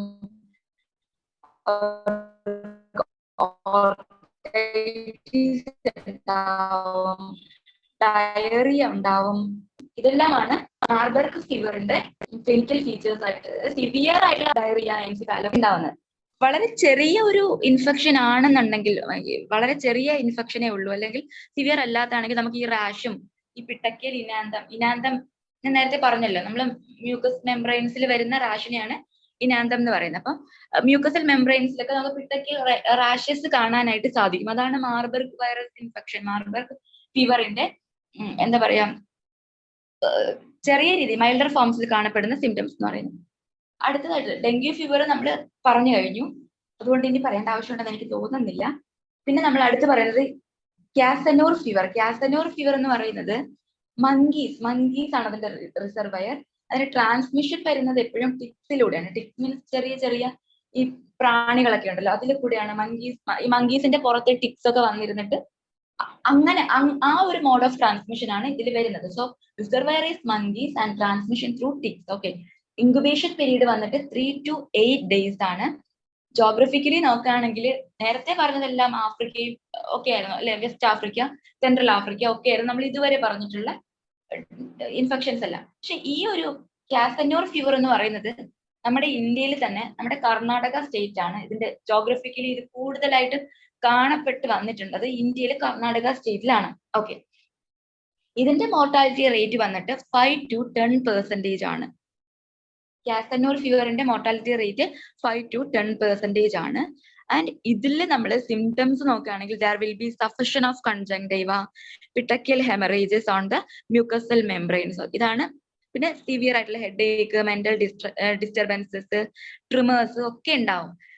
പിന്നെ സിവിയർ ആയിട്ട് Kyasanur fever, forest disease, fever disease നമുക്ക് ക്ലിനിക്കലായിട്ട്, അതായത് വളരെ സിവിയർ ആയിട്ട് വന്നു കഴിഞ്ഞാൽ there will B on examination നമുക്ക് കാണാൻ പറ്റുന്നത് ഹെമറേജ് ഉണ്ടായിരിക്കും, പൾമനറി എഡിമ ഉണ്ടായിരിക്കും, ന്യൂറോളജിക്കൽ ഫീച്ചേഴ്സ് കാണാൻ പറ്റും, പിന്നെ ഇറിഡോകെരറ്റൈറ്റിസ് ഉണ്ടായിരിക്കും. അത് ഇമ്പോർട്ടന്റ് ആണ്. ഇറിഡോകെരറ്റൈറ്റിസ് അത് ഇമ്പോർട്ടന്റ് ആണ്. കാസനോർ ഫോറസ്റ്റ് വൈറസ് ഡിസീസില് കാസനോർ ഫീവർ, മങ്കീസ് ആണ് reservoir, transmission through ticks, incubation period 3 to 8 days. Geographically it is most commonly അത് കാണുന്നത് കർണാടക, ഇന്ത്യയിൽ തന്നെ കർണാടക സ്റ്റേറ്റിലാണ് ജോഗ്രഫിക്കൽ ഡിസ്ട്രിബ്യൂഷൻ വരുന്നത്. And 5 to 10% mortality rate. Milder ഫോംസിലാണെന്നുണ്ടെങ്കിൽ ദർ വിൽ ബി എന്താ പറയാ severe headache, mental disturbances, tremors ഒക്കെ ഉണ്ടാവും. അതുകൂടാതെ സഫിഷ്യൻ ഓഫ് കൺജങ്ക്റ്റൈവ, അതായത് കൺജങ്ക്റ്റൈവൈറ്റിസ് കാണും, പിട്ടക്കിയൽ ഹെമറേജസ് കാണും ഒക്കെ ഉണ്ടാവും. പക്ഷെ സിവിയർ ആയിട്ട് പോയി കഴിഞ്ഞാലാണ് ഞാൻ നേരത്തെ പറഞ്ഞ പോലെ ഹെമറേജും പൾമനറി എഡിമയും ഒക്കെ ഉണ്ടാവുന്നു. പിന്നെ ഇറിഡോകെരറ്റൈറ്റിസ് അത് ഇമ്പോർട്ടന്റ് ആണ്. ഇറിഡോകെരറ്റൈറ്റിസും കാസനോർ ഫീവറിന്റെ ഒരു എന്താ പറയാ സിവിയർ സ്റ്റേജിൽ കാണുന്ന ഒരു സിംറ്റം ആണ്. നെക്സ്റ്റ് അടുത്തതായിട്ട് നമ്മൾ പറയാൻ പോകുന്നത് യെല്ലോ ഫീവർ. യെല്ലോ ഫീവർ എന്ന് പറയുന്നത് അതിന്റെ റിസർവയർ മങ്കീസ് ആണ്. അപ്പം മങ്കീസിലെ ടിക്സ് വന്നിരുന്നിട്ട് അങ്ങനെ സ്പ്രെഡ് ചെയ്യുന്നതായിരുന്നു നമ്മളിപ്പോ പറഞ്ഞ കാസനോർ എന്താ പറയാ ഫോറസ്റ്റ് വൈറസ്, അത് കാസനോർ ഫീവർ എന്ന് പറയുന്ന ഇൻഫെക്ഷൻ.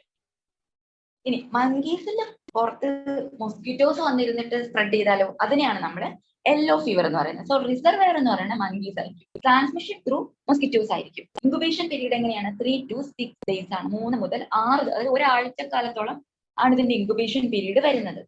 മോർട്ടാലിറ്റി റേറ്റ് എന്ന് പറയുന്നത് 15% ആണ്. ആൻഡ് ഈ ഒരു എന്താ പറയാ യെല്ലോ ഫീവറിൽ നമുക്ക് ചെറിയ രീതിയിലാണെന്നുണ്ടെങ്കിൽ, മൈൽഡർ ഫോംസിലാണെന്നുണ്ടെങ്കിൽ അതിൽ നേരത്തെ പറഞ്ഞ പോലെ ഫീവറും കൺജങ്ക്റ്റിവൈറ്റീസും ഒക്കെ ഉണ്ടാവും. പക്ഷേ മസിൽ പെയിൻ ഉണ്ടാവും, കൺജങ്ക്റ്റൈവൽ എറിത്തിമ ഉണ്ടാവും, ഹെഡ് ഏക്ക് ഉണ്ടാവും, പിന്നെ ഫീവർ ഉണ്ടാവും. ചില ആൾക്കാരിൽ നോസിയ, വോമിറ്റിംഗ് ആയിട്ടുള്ള അബ്ഡോമിൻ, എന്താ പറയാ ഗ്യാസ്ട്രോ ഇൻറ്റെസ്റ്റിനൽ സിംറ്റംസ് കാണാറുണ്ട്. പക്ഷേ സിവിയർ ആയിട്ട് പോയി കഴിഞ്ഞാൽ, അല്ലെങ്കിൽ ഇതിന്റെ ഒരു കോംപ്ലിക്കേറ്റീവ് ഫോമിലേക്ക് ഇത് മാറിക്കഴിഞ്ഞാൽ യെല്ലോ ഫീവറിന്റെ മെയിൻ ആയിട്ടുള്ള കോംപ്ലിക്കേഷൻസ് ഏതൊക്കെയാണ്? Hepatic, there will be hepatic failure, there will be renal failure, and there will be hemorrhage. Hemorrhage ഒക്കെ വന്നു കഴിഞ്ഞാൽ ഫൈനലി ഒരു ഷോക്ക് എന്ന് പറയുന്ന അവസ്ഥയിലേക്ക് പോയി പേഷ്യന്റ് അൾട്ടിമേറ്റ്ലി കോമ സ്റ്റേജിലേക്ക് പോയി ഡെത്ത് വരെ സംഭവിക്കാനുള്ള സാധ്യതയുള്ള ഒരു സംഭവമാണ് യെല്ലോ ഫീവർ എന്ന് പറയുന്നത്. അതുകൊണ്ട് തന്നെയാണ്, അപ്പൊ ഇത്രയും കോംപ്ലിക്കേഷൻസ് ഉള്ളതുകൊണ്ട് തന്നെയാണ് നമ്മളിപ്പം ഈ ഇത്തരത്തിലുള്ള വൈറൽ ഹെമറേജിക് ഫീവേഴ്സിനൊക്കെ അത്രത്തോളം സീരിയസ് ആയിട്ട് കാണേണ്ടത് അതുകൊണ്ട് തന്നെയാണ്. യെല്ലോ ഫീവറിന്റെ റിസർവയർ എന്ന് പറയുന്ന മങ്കീസ് ആണ്. Transmission through mosquitoes and incubation period 3 to 6 days and mortality rate 15% ആണ്. ഓൺ മൈൽഡ് ആയിട്ടുള്ള ഫോമിലാണെന്നുണ്ടെങ്കിൽ നേരത്തെ ഞാൻ പറഞ്ഞ പോലത്തെ മയാൾജിയ, ഹെഡ് ഏക്ക്, കൺജങ്ക്റ്റൈവൽ എറിത്തിമ ഒക്കെ ഉണ്ടാവും. And in severe forms there will B hepatic failure. വേണമെങ്കിൽ ഇതിന്റെ കോംപ്ലിക്കേഷൻസ് ആയിട്ട് നമുക്ക് പറയാം. ഹെപ്പാറ്റിക് ഫെയിലിയർ ഉണ്ടാവും, റീനൽ ഫെയിലിയർ ഉണ്ടാവും, ആൻഡ് ഹെമറേജിക്, പിന്നെ ഷോക്ക്, ഫൈനലി ഡെത്ത് വരെ സംഭവിക്കാവുന്ന ഒരു സാധ്യതയുള്ള ഒരു കണ്ടീഷനാണ് ഈ ഒരു യെല്ലോ ഫീവർ എന്ന് പറയുന്നത്. Next one is Crimean Congo haemorrhagic fever. അത് ഈ ചെറിയ ചെറിയ സ്മാൾ വെർട്ടിബ്രേറ്റ്സ് അല്ലെങ്കിൽ ഡൊമസ്റ്റിക് അനിമൽസ് അല്ലെങ്കിൽ വൈൽഡ് അനിമൽസിൽ നിന്നൊക്കെ ഈ പറഞ്ഞ സ്മോൾ വെർട്ടിബ്രേറ്റ്സോ ഡൊമസ്റ്റിക് അനിമൽസോ വൈൽഡ് അനിമൽസോ ഒക്കെയാണ് ഇതിന്റെ റിസർവയർ എന്ന് പറയുന്നത്.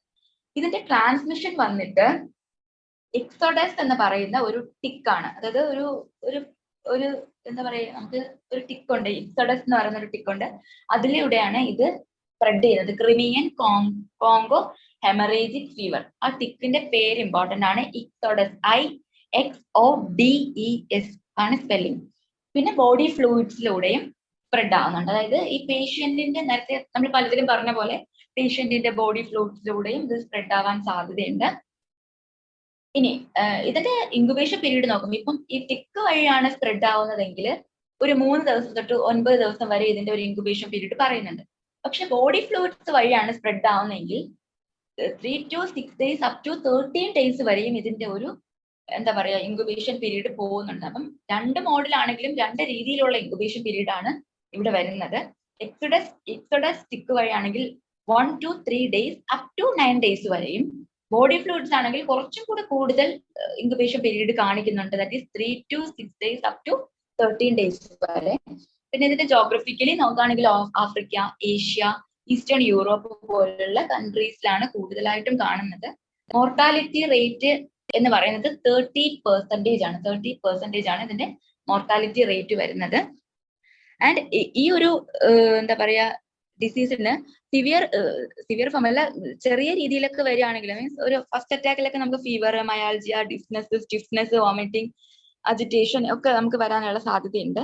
ആൻഡ് ഭയങ്കര സിവിയർ ആയിട്ടൊക്കെ പോയി കഴിഞ്ഞാല് Crimean Congo haemorrhagic fever severe ആയിട്ടുള്ള സ്റ്റേജിൽ പോയി കഴിഞ്ഞാൽ there will be encephalopathy, haemorrhage, hepatic or renal failure. അത് കൂടാതെ റെസ്പിറേറ്ററി സിസ്റ്റത്തിനെ കൂടി എഫക്ട് ആവും. അതുകൊണ്ട് തന്നെ അഥവാ അക്യൂട്ട് റെസ്പിറേറ്ററി ഡിസ്ട്രസ് സിൻഡ്രോമും ഇവരിൽ കാണപ്പെടാനുള്ള സാധ്യത കൂടുതലാണ്. So this is about Crimean Congo haemorrhagic fever. The next is rift Valley fever. Rift Valley fever എന്ന് പറയുന്നത് എന്താണ്? റിഫ്റ്റ് വാലി ഫീവർ എന്ന് പറഞ്ഞാൽ നമ്മൾ ഈ ഡൊമസ്റ്റിക് ആയിട്ടുള്ള ആനിമൽസ്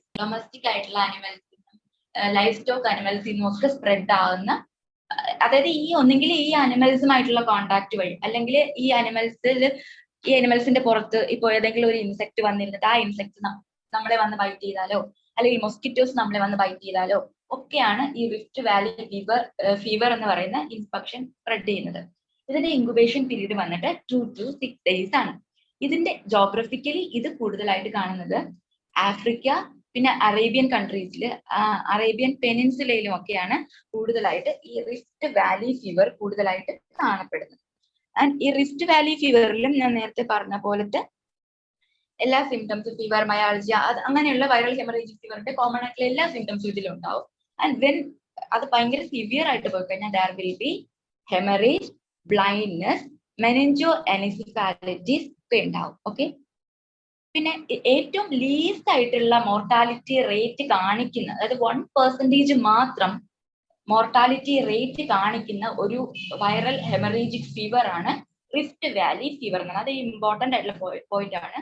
മോർട്ടാലിറ്റി റേറ്റ് വളരെ കുറവ് കാണിക്കുന്ന വൈറൽ ഹെമറേജിക് ഫീവർ എന്ന് പറയുന്നത് റിഫ്റ്റ് വാലി ഫീവർ ആണ്. ഓക്കെ, 1% മാത്രം, അത്രയ്ക്കും സാധ്യത കുറവാണ് മോർട്ടാലിറ്റി. ഓക്കെ, നെക്സ്റ്റ് ഈസ് അടുത്തതായിട്ട് നമ്മൾ പറയുന്നത് Bolivian and Argentinian haemorrhagic fever, അല്ലെങ്കിൽ ഇതിന്റെ മറ്റൊരു പേരാണ് എന്താണ്? Junin and Machupo virus. Junin and Machupo virus ഉണ്ടാക്കുന്ന fever. Okay, Bolivian haemorrhagic fever.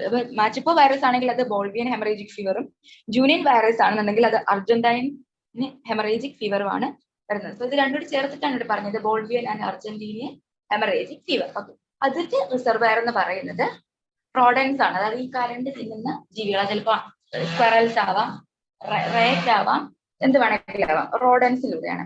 Transmission എന്ന് പറയുന്നത് ഒന്നുകിൽ ഇതിന്റെ ഈ പറഞ്ഞ റോഡൻസിന്റെ യൂറിൻ വഴിയാവാം, എയറോസോൾസ് വഴിയാവാം, അല്ലെങ്കിൽ ഈ ഇൻഫെക്ഷൻ ഉള്ള പേഷ്യൻസിന്റെ ബോഡി ഫ്ലൂയിഡ്സ് വഴിയും ഈ ഒരു ഇൻഫെക്ഷൻ സ്പ്രെഡ് ആവാനുള്ള സാധ്യതയുണ്ട്.